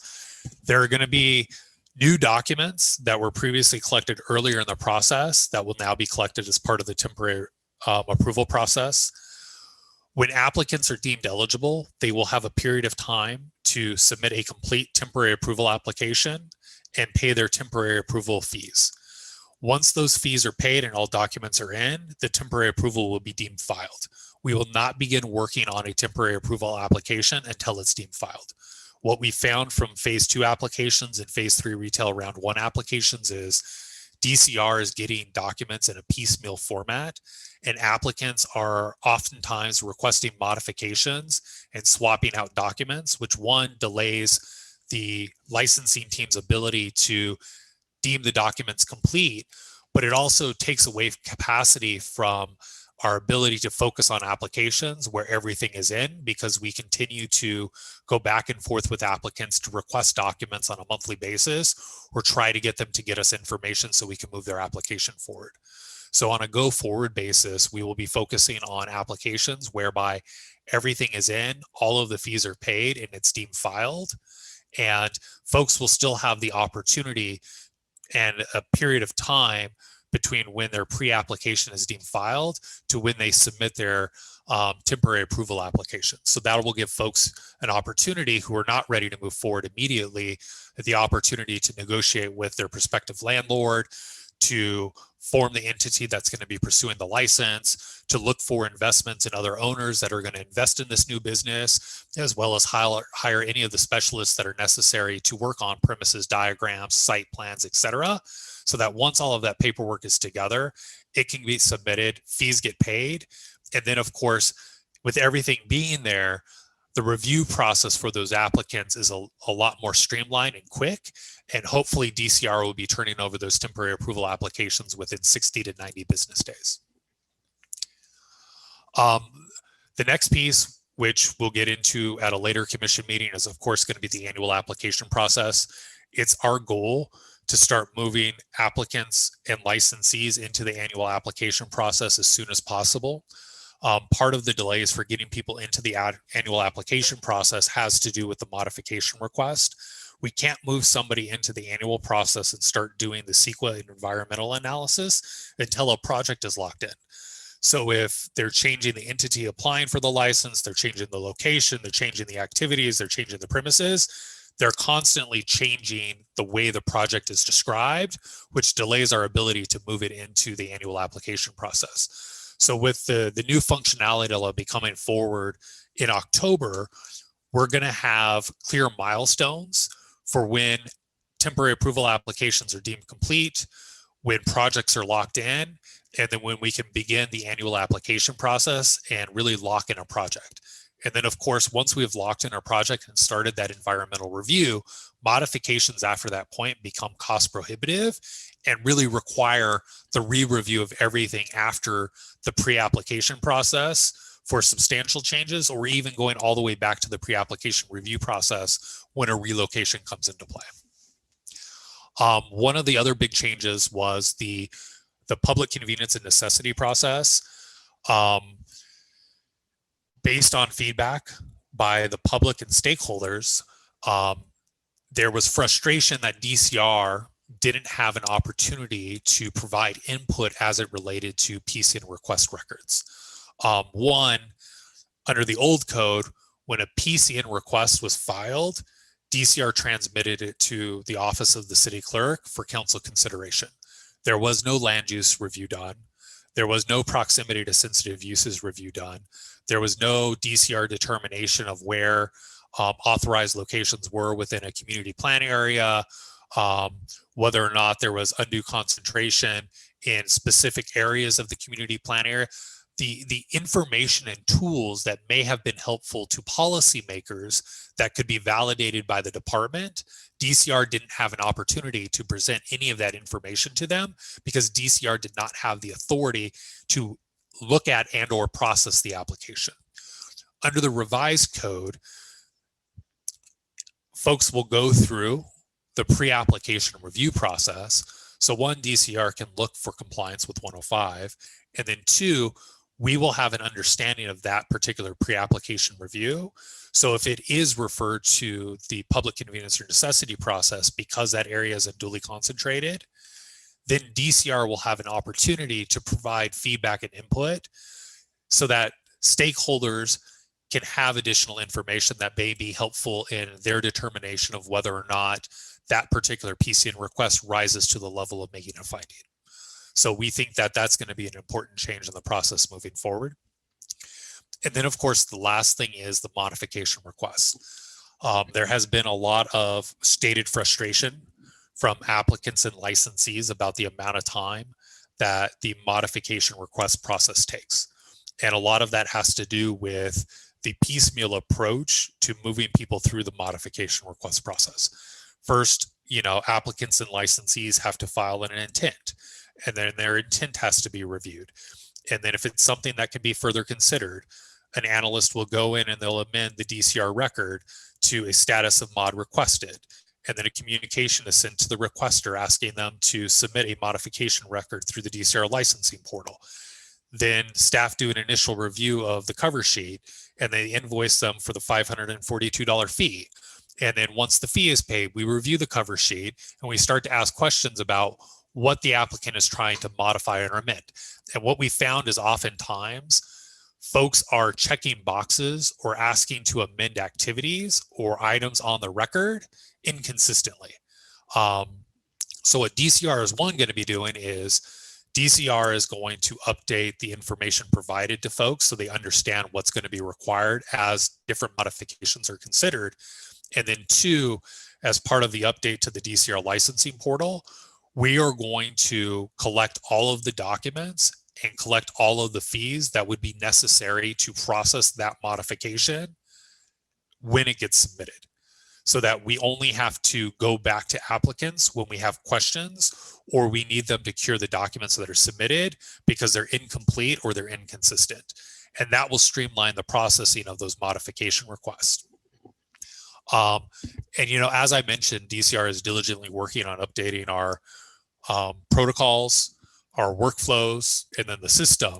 And as we get to different milestones in those updates, we will be rolling out more information and making it available through the commission meetings, through our website, through our community outreach, and then of course, doing virtual trainings so that folks understand what's coming down the pipeline. And with that, I would like to turn the presentation over to Dr. Amani Brown, our Social Equity Program Director. Thank you, Mr. Kylene, and good afternoon, commissioners. As I always open my presentation with sharing the social equity mission statement, which is to promote equitable ownership and employment opportunities in the cannabis industry in order to decrease disparities in life outcomes for marginalized communities and to address the disproportionate impacts of the war on drugs in those communities. Next slide. The department supports the mission of the social equity program through its established programming benefits and resources. My presentation today will focus on the SEED grant program, business licensing and compliance assistance, and access to pro bono legal services. Next slide. Now, this is just a snapshot of the currently available social equity programs. Next slide. Some summaries of our activities in reference to our business licensing and compliance. This BLC program, which is called, will provide social equity applicants with programming and training in the areas of state and local licensing requirements, commercial cannabis regulations, general business development, cannabis-specific business development, and workforce development. DCR has selected 5 vendors who are developing curricula for the program. We anticipate the launch of our business licensing and compliance assistance curriculum and programming to begin in August of 2021, next month. Next slide, please. And we have a save the date. We are very excited to announce that DCR will host a virtual job fair on August 21st, 2021. The theme of the fair is Grow, Reimagine a Future in Cannabis, a budding industry where equity matters. Details are forthcoming, so please refer to our website for updates and registration information. Next slide. Now an update on our SEED grant program, which is administered in partnership with Elevate Impact LA. Next slide. To give you a little bit of background, in April of 2021, the City of Los Angeles established the Social Equity Entrepreneur Development Grant Program, or better known as SEED. The SEED grant program utilizes funding from the Cannabis Equity Grant for Local Jurisdictions, or the CEG grant, to provide financial assistance to verified social equity individual applicants. To date, the City of LA has dedicated $6 million towards the SEED grant program through funds made available through the 2019 and 2020 CEG grant awards. $5 million is available for SEED 1.0 and $1 million is available for SEED 2.0. Again, the SEED grant program is being administered in partnership with Elevate Impact LA. Next slide. Now, SEED 1.0 will utilize the $5 million of the $6 million in the CEG funding to provide grants of $25,000 each to Phase 3 Retail Round 1 social equity individual applicants who are deemed eligible pursuant to the LA Municipal Code 104.06B. Next slide. SEED 2.0 will utilize $1 million of the 6 to provide grants up to $10,000 each to verified social equity individual applicants in 2 disbursements. They are eligible to receive $5K disbursement when the Department of Cannabis Regulation deems their pre-application eligible for further processing, and then they can receive an additional $5K disbursement when they have received a notice of local compliance underway. Please note that meeting these requirements is a must in order to receive funds for the SEED 2.0. Next slide. After receiving feedback from Elevate Impact, their team, we wanted to make everyone aware of some common mistakes in the application process and how to rectify those issues. First, some applicants are uploading complete business plans. Please remember that the SEED assessment documents are only requiring applicants to provide an executive business summary, which is 3 to 5 pages. This should be simpler and shorter. Now, if you already have a business plan, you can go ahead and upload that, and that will be fine. But if you do not, the executive summary will suffice. Second, some applicants are uploading their entire business budget. We only need to see how you plan to budget and spend the grant funds. Again, if you have an entire budget, you can upload that. But if you do not, we only require that you show us how you're going to spend your grant funding. Next slide, please. Now, we wanted to share a snapshot of the number of applications in process. As you can see, we have folks initiating their applications, but they're not completing them. If you're in this group, please reach out to Elevate Impact LA to answer any questions you need to move on. Their services are free. To date, we have dispersed $500,000 in grant money to applicants. We're looking forward to dispersing the entire fund amount of $6 million. Now, applicants have until August 18th, which is the deadline to apply for the grant. Next slide, please. I want to emphatically remind everybody that applicants have until the 18th, which is the deadline to apply for the grant. Now, any remaining funds that have not been dispersed 90 days prior to the end of the city's grant term with the Governor's Office of Business and Economic Development will be dispersed on a pro rata basis to eligible applicants who apply before the deadline of August 18th.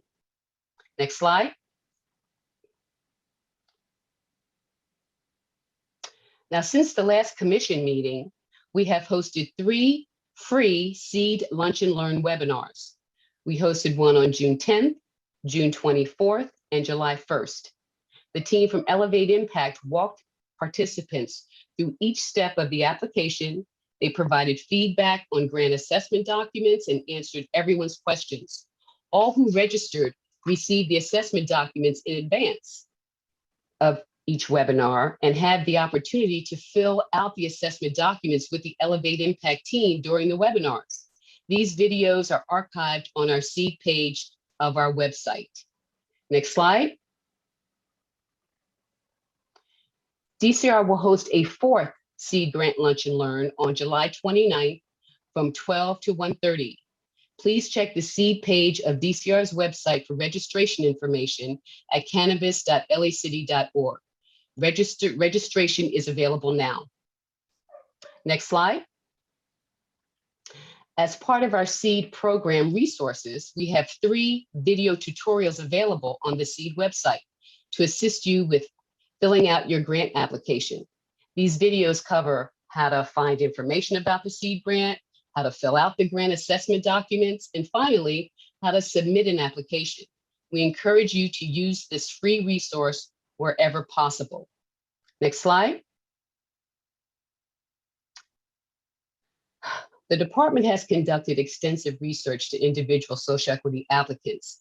We're trying to notify folks about their eligibility for the SEED grant.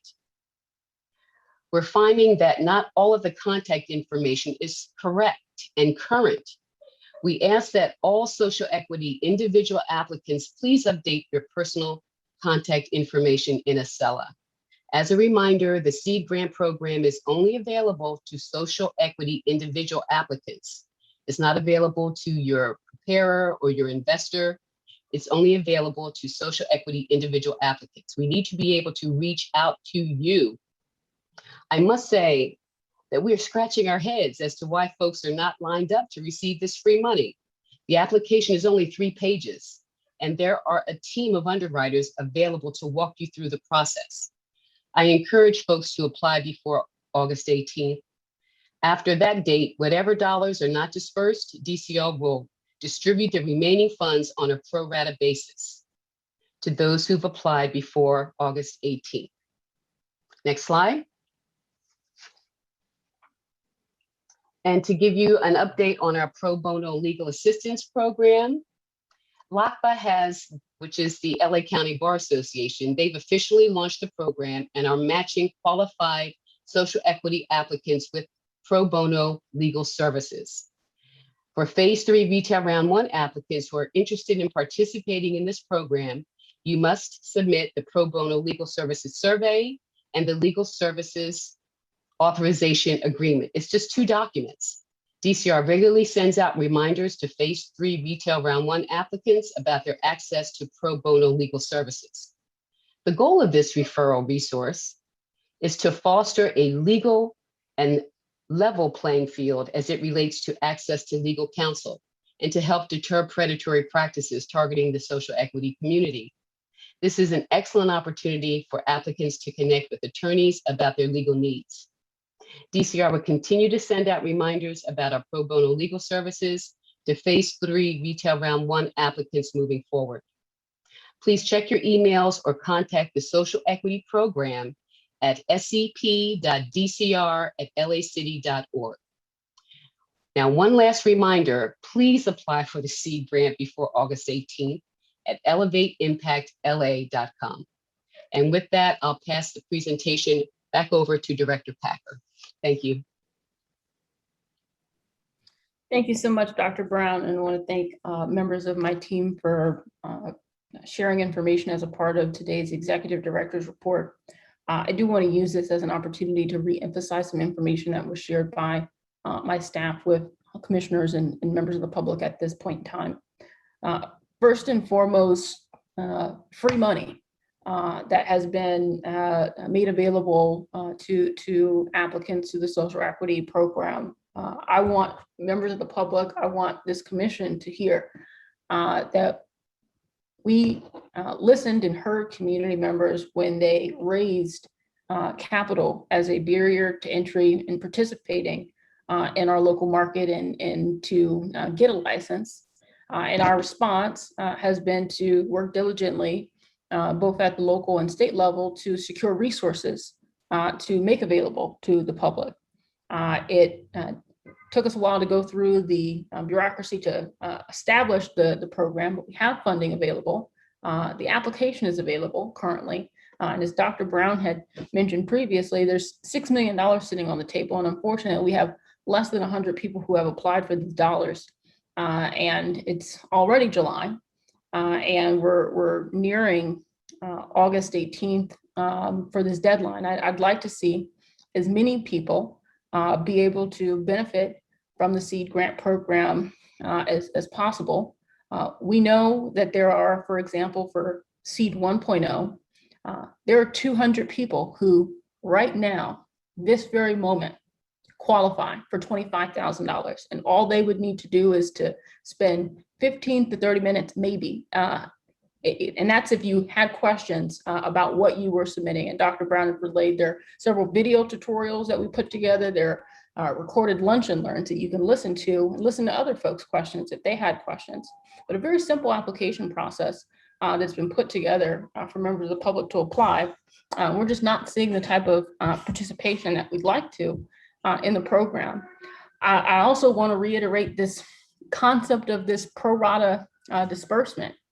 What this means is that anyone who has applied and has determined eligible, if there are $4 million that remain available, for example, for Seed 1.0, and only 40 people have applied for Seed 1.0, then that $4 million is going to be split evenly amongst those 40 people. And those people are going to walk away with $100,000 in addition to the $25,000 that they already received.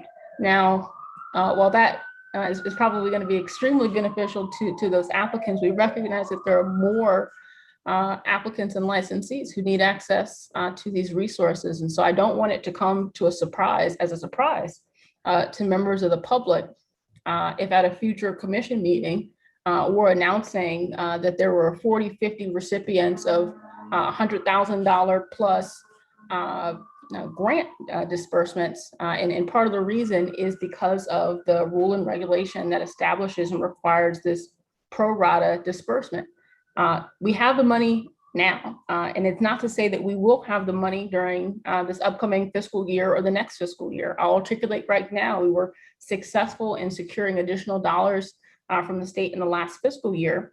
But as time goes on, the $15 million that's available to local jurisdictions, more and more jurisdictions are applying for and competing for that money. So we're going to walk away with a smaller percentage of the pie every time. So right now we're not slated to have an additional $6 million infusion during this fiscal year into the financial grant program. And so if folks are coming back to the department in September and saying, hey, we need additional resources before the end of the year, capital is being a real barrier to entry, we aren't going to have $6 million at that point to disperse. The pro rata disbursement would potentially already occur. So I just want to, again, re-emphasize all of the resources that are available on our website at cannabis.lacity.org, the website that has been built out intentionally to help provide resources to folks applying for the Seed Grant Program at elevateimpactla.com. And I'm encouraging, I want to ask if you are a recipient of one of the grants thus far, please reach out to your peers and let them know what the process was like for you, because I feel as though some people, I assume people are assuming that it's more complicated than it actually is. But as Dr. Brown articulated, it's a 3-page application, and there are resources available for you right now, live assistance available if you need help submitting your application. Again, 200 people today. If you are a phase 3 retail round 1 applicant that was determined eligible for further processing, if you were posted on our list of 200 applicants eligible for further processing, you right now are eligible for $25,000. You don't need to do a single other thing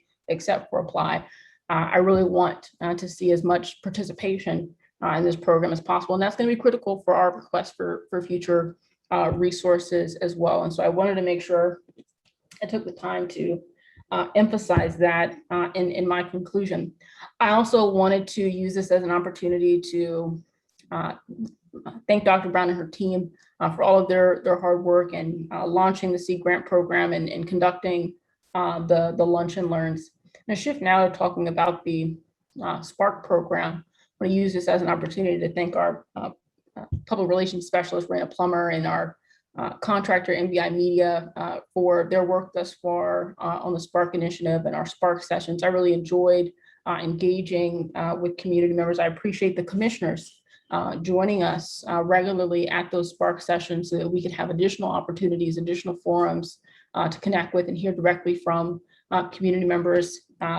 Lots of critical conversations, topics discussed in those Spark sessions, and I'm looking forward to sharing with you the analysis of that feedback, stakeholder feedback, when it is ready for the public. I also want to use this as an opportunity to articulate that it's a new fiscal year, and there are many changes happening around the City Hall and the city and the state.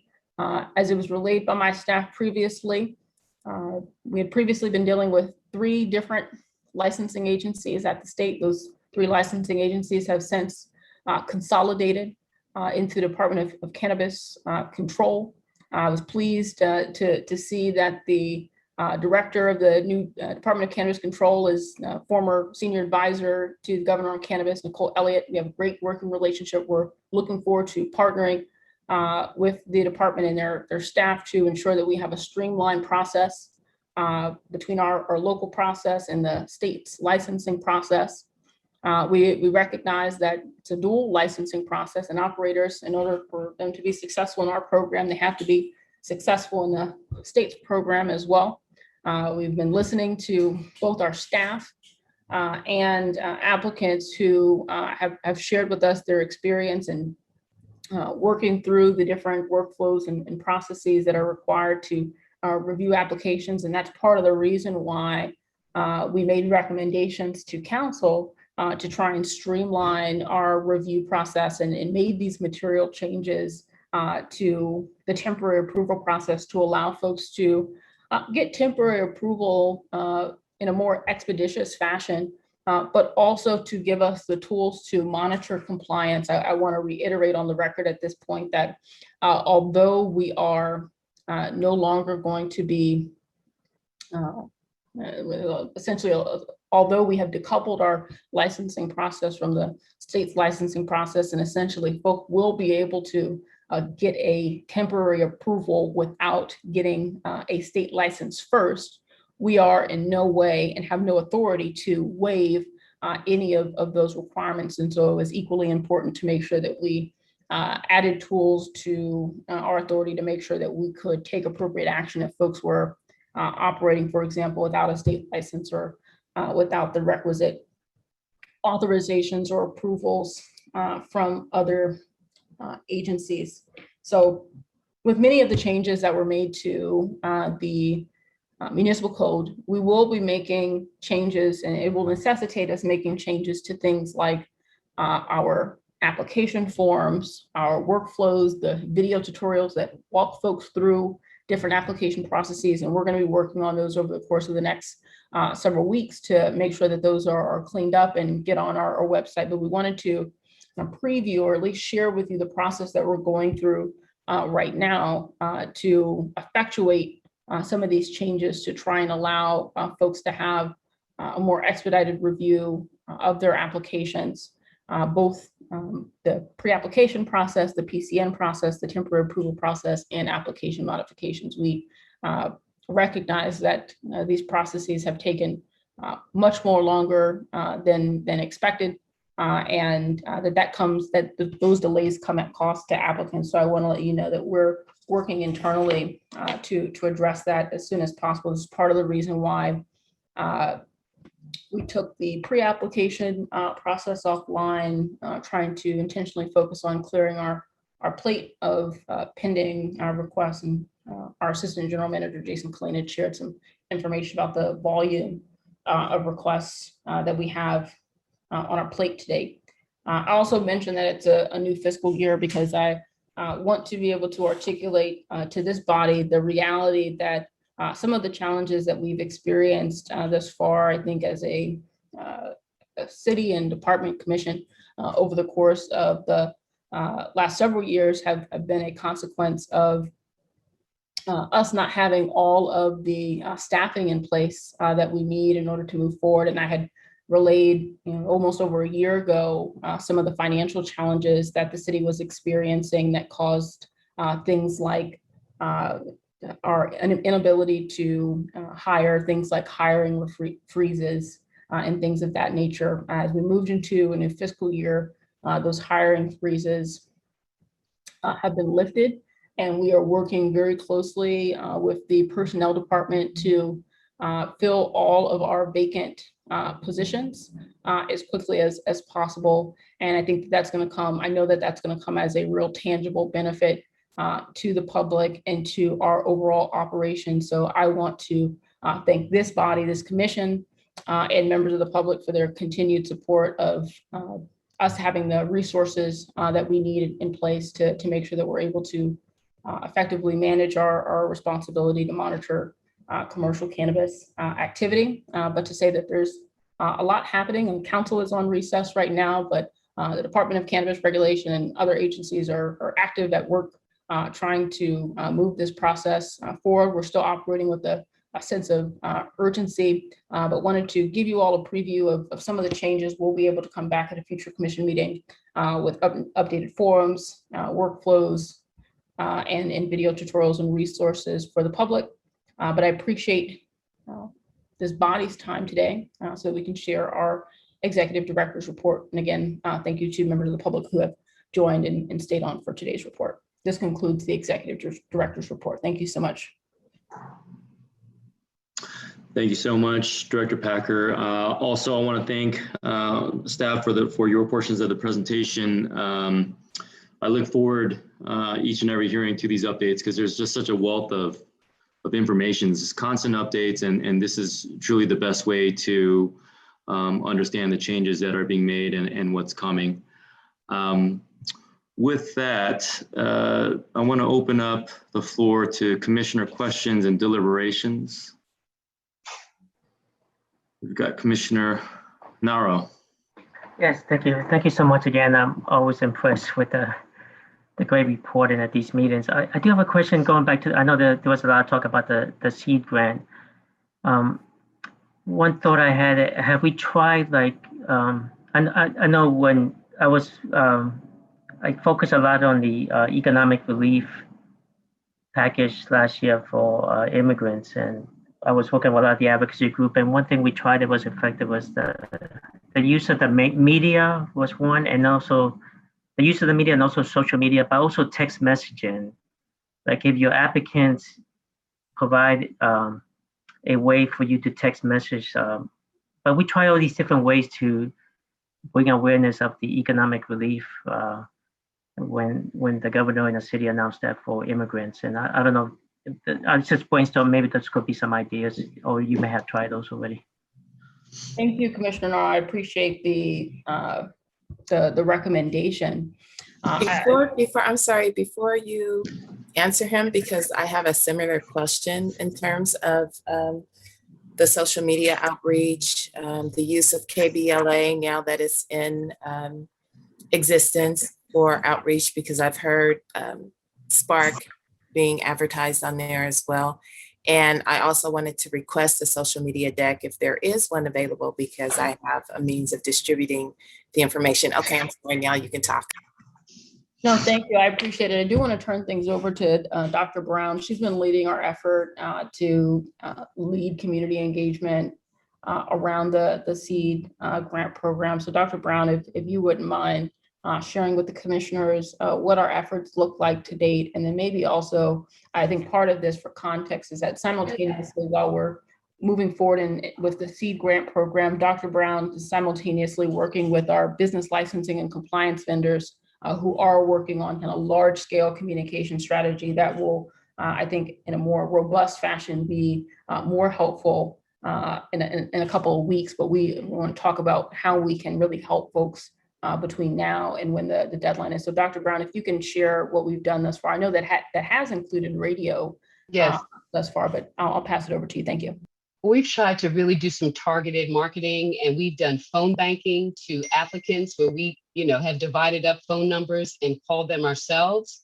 We did a text messaging campaign, to your point, Commissioner Naro, and We've done e-blast and our webinars. And so we've tried everything that we know how to do to reach folks. One of the major stumbling blocks is that we don't have accurate individual contact information with folks. We have numbers for their investors or for their partners or for their, folks who are taking care of all of their applications and those kinds of things, but we have to talk to the individual applicants. So that's been a challenge for us. But for all the numbers that we have, out of that 200 universe of phase 3 retail round 1, we had correct phone numbers for 108, and we did a major blitz texting to that group of folks. But we continue to try as much as we can to outreach to people, and it still boggles the mind why folks aren't lined up to get this free money. And so if you guys have some suggestions other than what we've done already, we are open for suggestions. Dr. Brown, I guess I'll also add that part of what we did, there are community-based organizations and stakeholder groups that engage with us regularly. We also sent out a targeted communication to the different community-based organizations and stakeholders that engage with us and asked them to share we did with their membership, and also asked them to invite their membership to the 3 lunch and learns that we've made available thus far. But that's part of the reason I'll use this as an opportunity to reiterate. If you are an applicant, it's really regardless of whether or not you're a social equity applicant or a general applicant, but for social equity applicants, for the purpose of this program, it's really important that we have accurate and updated contact information in our DCR licensing portal, Acela. You can go in right now and update your Acela record to add accurate contact information. It doesn't restrict the number of folks that you can add. So you can still keep, if you have a compliance officer or a consultant who's helping you to prepare information, but it's critically important that your contact information is accurate as well. And we're going to be going through different exercises to make sure that we can get that contact information updated. But I think that that's been a major hurdle thus far in our efforts to conduct the type of outreach that we know is necessary. Thank you. Vice President Mason, did you have your hand up? I did, thank you. So I asked this question yesterday because there seems to be some confusion in the community, and I thought I'd go ahead and bring it up again to the greater audience at large. And that's regarding who can acquire a delivery license. So right now, our municipal code limits delivery licenses and delivery. This is a delivery, retail, and now cultivation. We actually part of the ordinance amendments that were just recently adopted by council and effective actually limit cultivation to only social equity applicants. So only social equity applicants can apply for storefront retail, delivery, and cultivation until January 1st of 2025. Meaning that you have to be a previously verified social equity applicant in order to apply for delivery. Now, I also want to provide some context. We do have new eligibility criteria that has yet to be implemented. And I articulate that there's specific eligibility criteria that folks will need to meet in order to participate in phase 3 retail round 2. Phase 3 retail round 2 is how we're going to decide who gets to operate and gets to receive licenses in areas that have not yet reached undue concentration. Mm-hmm. If you want to participate in phase 3 retail round 2, meaning you're trying to apply in an area that has not reached undue concentration, you have to have a cannabis arrest or conviction, that is the required criteria, and either be low income or live in a disproportionately impacted area. But you have to have that cannabis arrest or conviction. That is specific criteria that is required for the lottery, phase 3 retail round 2. Now, if you want to participate in any other programming that's available through the social equity program, which means delivery, application processing, maybe future grant opportunities that would be available, et cetera, business licensing and compliance assistance program, it's less restrictive. It's any 2 of the 3 criteria. So cannabis arrest or conviction, being low income, living in a disproportionately impacted area. So there will be a time in the future where if you haven't been verified and you meet this criteria, you'll be able to go through a streamlined process where if you meet the criteria, you'll first be able to be verified, and then you'll be able to apply for delivery. So I say that to say, Commissioner Mason, if there's someone who wasn't verified when we did our eligibility verification process back in 2019 based on the original criteria, even if they say, well, I meet that criteria, they're not going to be able to participate in delivery because at least right now, because the ordinance required that they have been verified during that specific period of time. However, when we open up delivery again or hold this new verification process, people will be able to go through that verification process. And if they meet that criteria, they will be able to apply. But it is limited to social equity applicants, and you could be verified later if you want to participate in the future. Does that make sense? It makes sense to me. Thank you very much. I get the impression there's some misinformation being spread, and to the extent that anyone can possess a delivery license, that you don't need to be a verified social equity applicant, which was why I posed the question to Dr. Brown and again today, so that you would have the opportunity to speak to the greater audience and lend some clarity to that question. Yes. And thank you for that response. Absolutely. And I know that there are some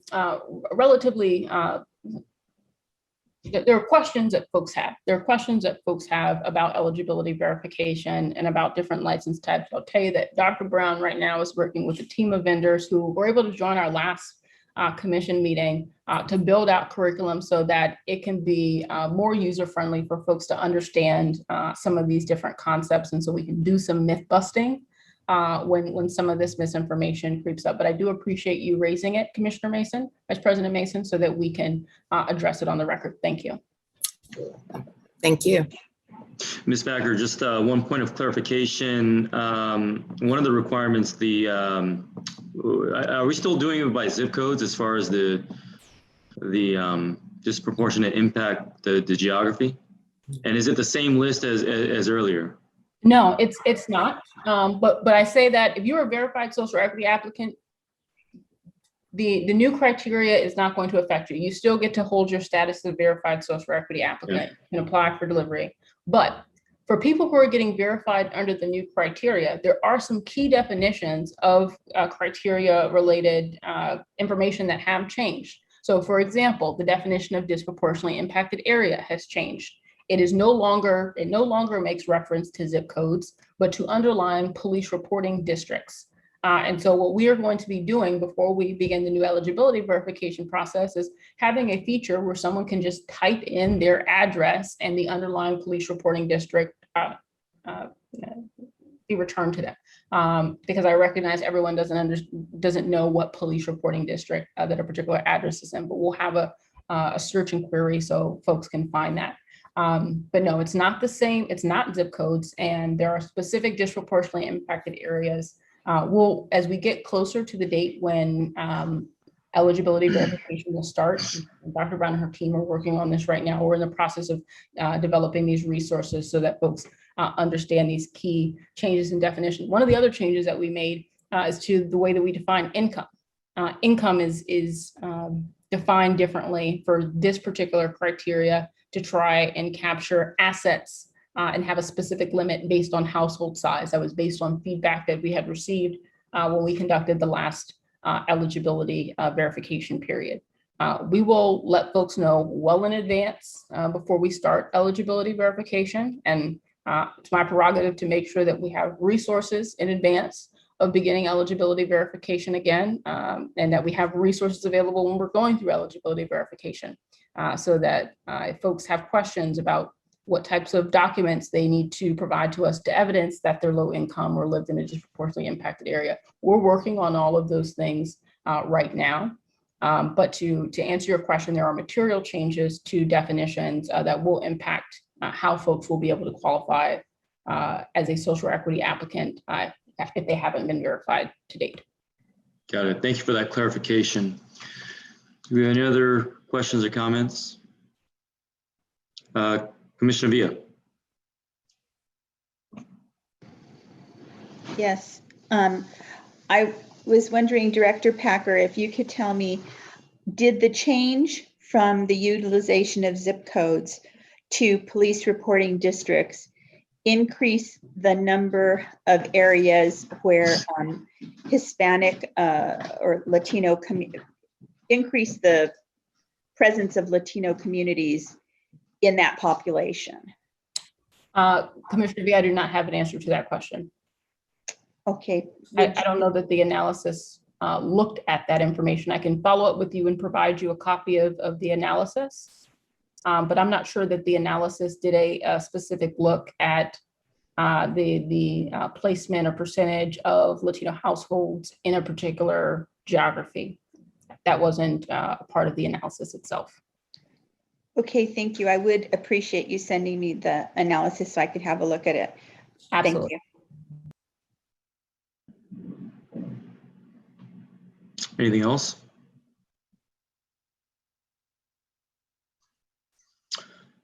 Okay. I do have a question.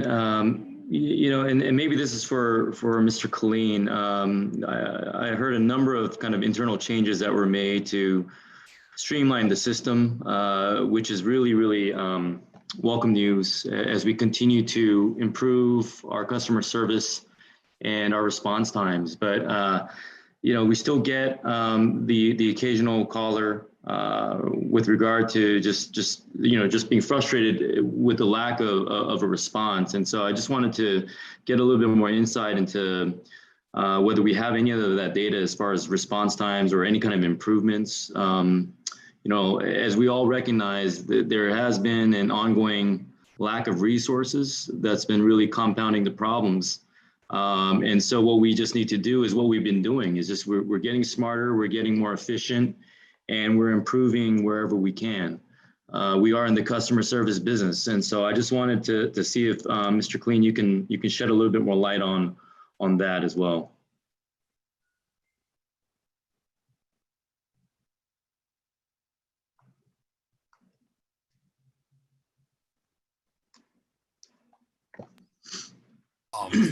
Thank you for the question, Commission President. There's a few different dynamics going on.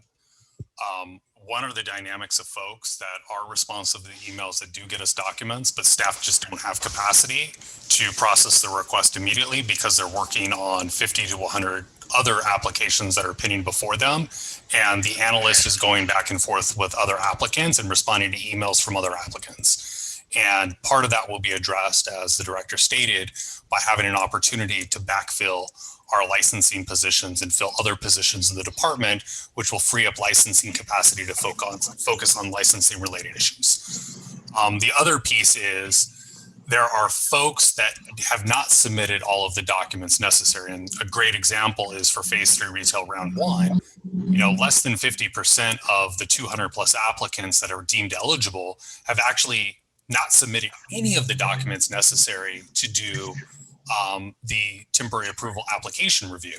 However, you know, DCR staff are reaching out to those applicants on a monthly basis, asking them what they're doing, asking them where they're at, asking them when they're going to get information in. That eats capacity because that time could be spent reviewing other applications. So under the revised process, as folks are deemed eligible for further processing after getting through the pre-application review, they're going to have just a period of time to submit a complete temporary approval application.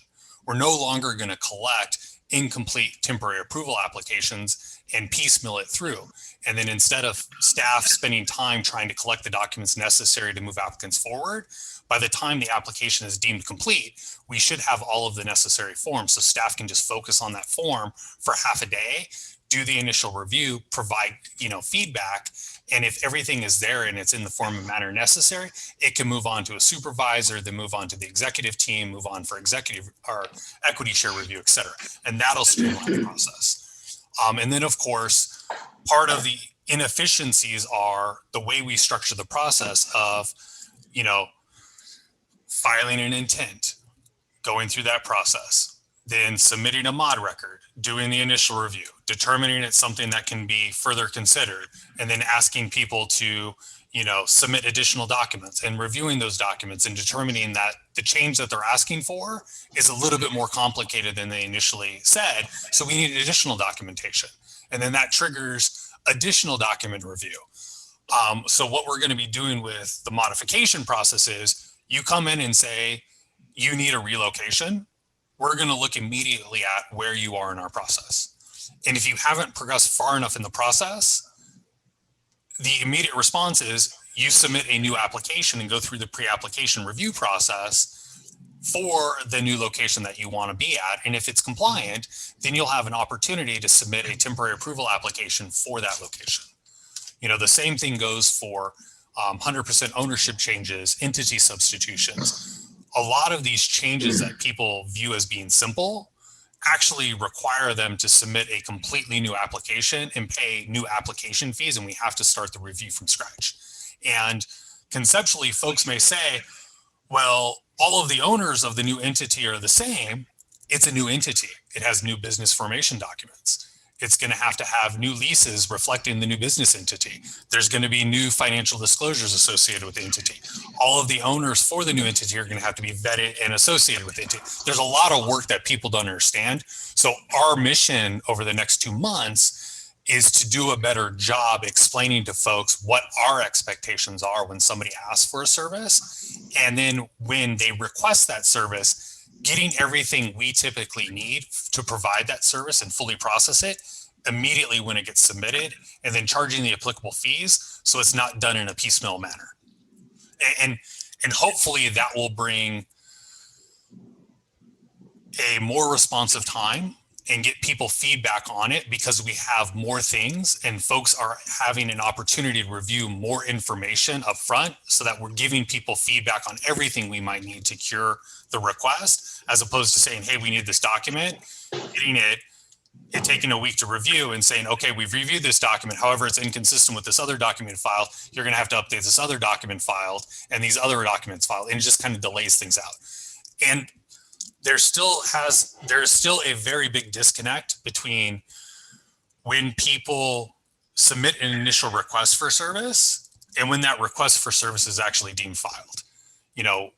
Submitting an email to the department in December of 2020 and then not actually submitting the mod request and paying the fee for it to be, deemed filed until April 1st means that we didn't start working on it until April 1st. So even though you emailed us about it in December, you didn't file what you needed to file, and DCR wasn't working on it until April 1st. So really the period of time we've been working on it started April 1st.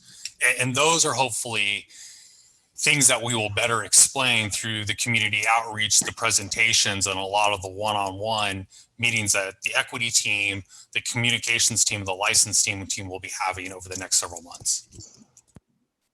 Thank you. Yeah, those are some really critical points. I think you hit it on the head. I mean, the communication is so critical, making sure that applicants understand internally as much as we can share, let them know what's going on. Because it is not as simple as it would seem from the outside looking in. And I think that's also a source of a lot of the frustration is it seems simple, but when you look under the hood, there's a lot going on. There's a lot of moving parts there. So I just wanted to thank you for that clarification. And if you could just continue to update us and as we continue to make changes and improvements to our internal process, I think that's going to be very critical. I see a few hands raised. Let me just ask one more follow-up question, Mr. Colleen. For those, and part of the difficulty is we have built into the system this concept of kind of the buffer zones, the 700 feet distance requirement. Do we provide some kind of or mandate some kind of a sunset where there's a deadline by which folks that need to relocate have to do so? Or is that still open-ended? There are going to be concrete timeframes required of the various applicants as they move forward in the modification process. One of the new forms that will be being transmitted and uploaded in the near future is associated with an application withdrawal for a particular location. So we don't want applicants that have applications that create sensitive use buffers or buffers for other businesses to be sitting on two potential locations. You need to pick a location. And either you're going to stay where your application is currently located, or you're going to opt to withdraw that location and plant your flag at another location. And, you know, that form will be made available before the end of August. And it's going to be integral for, you know, the rollout of the modified modification process that's going to be coming out, because that's something that somebody's going to have to commit to once we've vetted that location. You're going to have to make a decision. Yeah, you want to move forward with it. You're going to negotiate with the landlord, or no, you're going to make a decision that you don't want to move forward there. You're going to stay where you're currently at. Yeah, I think that's a critical concept there. Vice President Mason, you are on mute. Hi, thank you. Okay. I had a couple of questions, not necessarily tied into one another. The first one was, how accurate is the dispensary map on the DCR website? Because I went to look for a dispensary in Studio City and could not locate it.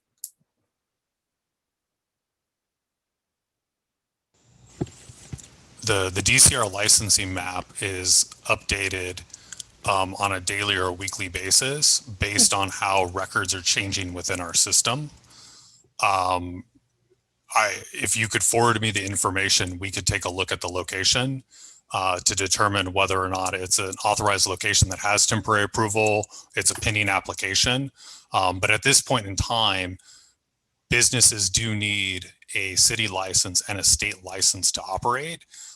So if they are a pending applicant and they're operating, they're engaged in unlicensed commercial cannabis activity. And if we become aware of the issue, it may result in the denial of their application and possibly other types of enforcement actions, up to and including the fact that the location, if there's a utility shut off of something else that happens, we may not be able to issue a license to any applicant at that location for a period of time. Okay, thank you for that, Jason. And then my second question had to do with staffing. What are you hoping to, how many bodies are you hoping to allocate to the licensing process as you begin to hire folks? What I'll say, Vice President Mason, is more. I'm not going to get into specific numbers with you or the commission today because those are conversations that have to go through a formal process with the mayor's office and the CAO's office. But to be honest, I could imagine a scenario where we're doubling the size of our licensing team, and that would be completely appropriate.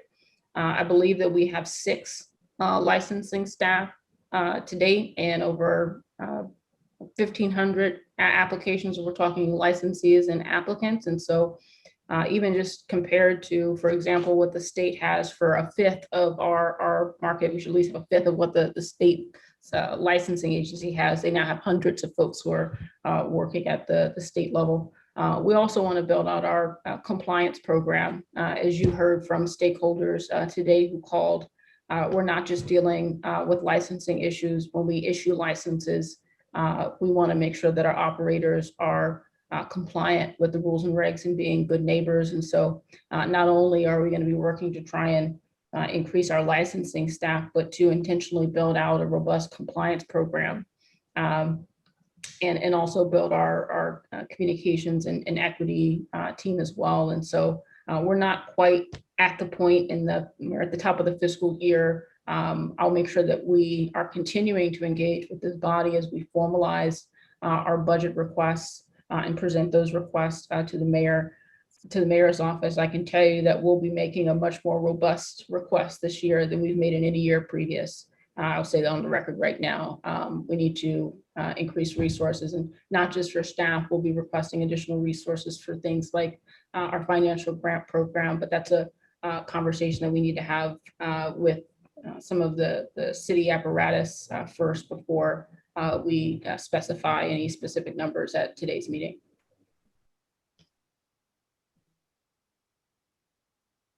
Done. Understood. Thank you for that. And I do agree with you. We've heard about compliance issues now in the last, 3 months, 4 or 5 months, actually, involving at least 4 locations, similar nuisance issues, safety issues.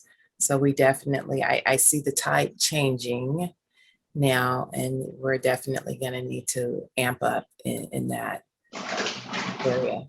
Yeah, we'll be doing both.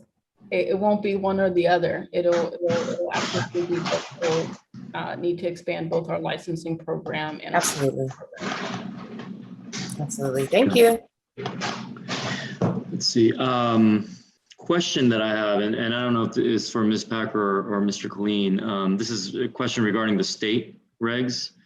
I understand there's a looming deadline with regard to the provisional licenses, and it seems like there's a lot going on there. But could you provide us just a quick update on where we are, and if there are, and I know there's some proposals that are being floated, and if you have the latest and the greatest on that, I'd like to know what's going on. Give me 1 second. I can pull it up. I want to make sure that I'm giving you an accurate summary. So just give me 1 second.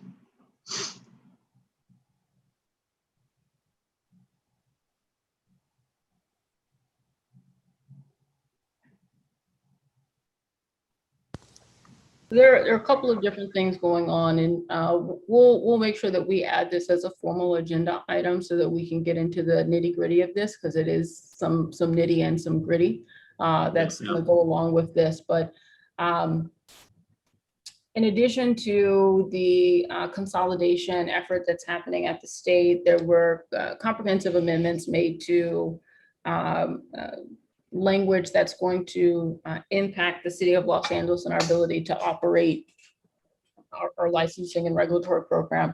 I'll first articulate, because this is the first deadline, this deadline has actually already passed. For the last several years, since the establishment of our program, we have been able to piggyback and rely on a CEQA exemption for our local ordinance, meaning that as we were going through different ordinance changes, we didn't have to go through a specific level of review to clear different CEQA hurdles. That exemption ended on June 30th. And so what I'll say to this body and to members of the public, this is going to require just an additional step in time in the process when we make policy changes. We may not be able to make policy changes as quickly as we have historically. Because there is going to be this additional layer of policy review for CEQA that will need to be conducted before different amendments are adopted. To be honest, and we're still trying to figure out exactly what that's going to look like, and it's not necessarily going to apply to every single policy change, but there are going to be policy changes that will require CEQA review, meaning that we won't be able to just change the ordinance and respond as quickly as we have in the past. Related, there's been an ongoing conversation about provisional licensing in the state of California. Originally, provisional licensing would have ended at the top of the year. We worked very closely with folks around the state to try and advocate for the extension of provisional licenses. We had the mayor's office sent letters. I believe our city council sent letters to try and articulate our position and how important provisional licensing is for our local operators. All of our operators here in the city of Los Angeles have provisional licenses, in part because in order to get a annual license from the state, you have to meet certain CEQA requirements that are at this point administered by the local jurisdiction, by us, as we're considered to be the lead agency. With recent changes that were adopted at the state level, currently the issuance of provisional licenses will end on July 1st of 2022 for applicants, unless you're a social equity applicant. There were changes made at the last minute that were very gracious of that essentially extended the ability for the state to issue provisional licenses to local equity applicants until June 30th of 2023. I do want to again thank the governor and the state on the record for this extension. We had raised issue with the fact that there was no specific exemption for equity applicants, and matter of fact, our assistant general manager, Michelle Garakian, had testified in front of lawmakers at the state to articulate, here in the city of Los Angeles, we're prioritizing our social equity applicants. We're allowing our social equity applicants to have exclusive access to licensing. And if provisional licenses ends before they actually have an opportunity to take advantage of provisional licensing, it's just not going to be helpful. And it's actually would be adversely impactful to our operators. In addition to this language that was changed at the state around provisional licensure, there's also resources that the state of California is making available to the city of Los Angeles. In total, the state of California is dedicating $100 million to local jurisdictions to help local jurisdictions move their provisional licensees into the annual licensing process. The state proposal had a formula that essentially allowed us to get additional points essentially for the number of provisional licenses that we had, but also because we have an equity program.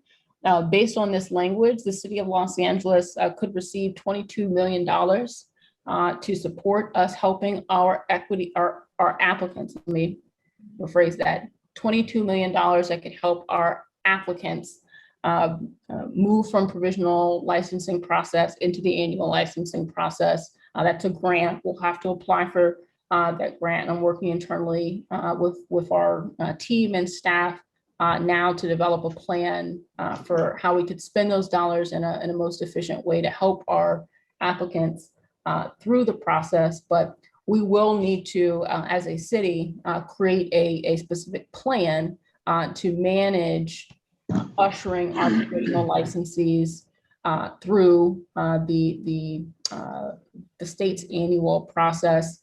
To date, we probably have over 1,000 businesses that will have to get through that process. And as we continue to move forward and issue new temporary approvals, that number will only grow. So we do appreciate the resources that are being made available to the state. But fortunately, we have collectively been able to buy ourselves some time, but not a lot of time. And so again, I'll make sure that we add a specific agenda item so that we can come back to this body and share what our plan is, our proposal that we submit as a part of the grant application. But all of these things will be tied together, both the grant and how we manage the ending of provisional licensing at the state. I actually have some meetings that are coming up with the leadership of the Department of Cannabis Control to talk about this issue, what it means for our operators and how we can move forward. So I appreciate the question. I know that this has been a question from many of our operators as they've seen the ending of provisional licensing as a cliff. And again, hopefully we have more time at this point to build bridges so that as many folks can get a license and stay operational, not be impacted by this change of policy at the state. Thank you for that. I know there was a lot of concern, and we don't really talk too much about the state aspect of it, but there is a whole nother side of the coin, in terms of state regulations, and those do impact operators here locally. And so I do think, and we could talk more offline, but just in terms of potentially putting together an agenda item to update the commission as it relates to the state. And at some point also CEQA is something that is not really mentioned too much, but that's a biggie. And so I think it would, be very informative for this commission, but also for the larger audience and other stakeholders that are listening in to get a better understanding of the interplay between the state and the city. And then specifically as it relates to CEQA, because that's something that needs to be addressed moving forward. It'll impact, I think, different license types in different ways. But certainly I think having a more kind of big picture understanding will certainly be helpful to this commission. And that's all I had. Any last minute questions or comments from the commissioners? Oh, we have Commissioner Villa. I just wanted to specifically thank Dr. Brown and her team for the work that she's doing with respect to reaching out to the social equity applicants to try to be sure that the grant funds get utilized. And I just encourage her to continue that process. And I know that over the last year, we've had a number of stakeholders appear at the commission meetings virtually or in person and discuss the hardships they were having. And I just wondered if there was any way, I know it's probably a big use of resources, to go back through and see if we have the names of those individuals and see if they're on the list of individuals that would be qualified to receive funding. And if there was a way to specifically reach out to them, I would be very grateful if we could do something like that. Thank you. Thank you. Okay, one final point I want to just, for those that are still listening in, if you have any kind of, comments or questions that you want to direct directly to the commission, the email is cannabiscommission@lacity.org. Once again, it's cannabiscommission@lacity.org. We'd love to hear from you. We do get our mail and we do read our mail, so feel free to contact us as questions and issues do arise. And with that, I want to thank all the callers that called in. I want to thank all the staff for all of your hard work, and also want to thank my fellow commissioners for your time and volunteering on behalf of our city. And with that, I want to close today's proceedings. The time now is 4:42. President On, you skipped Yes. the request for future agenda items. Excuse me? You skipped the request for future agenda items. Okay, you want to do that now? Yes, because Commissioner Villa has a request for a future agenda item. Okay, let's hear it.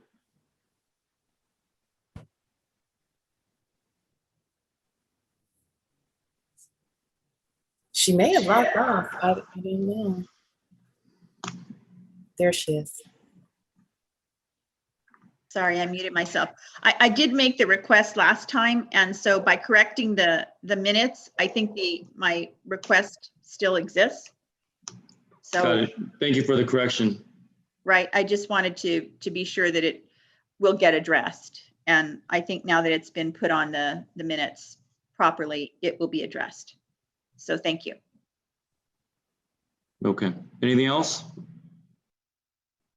All right, the time now is 4:43. This meeting is adjourned.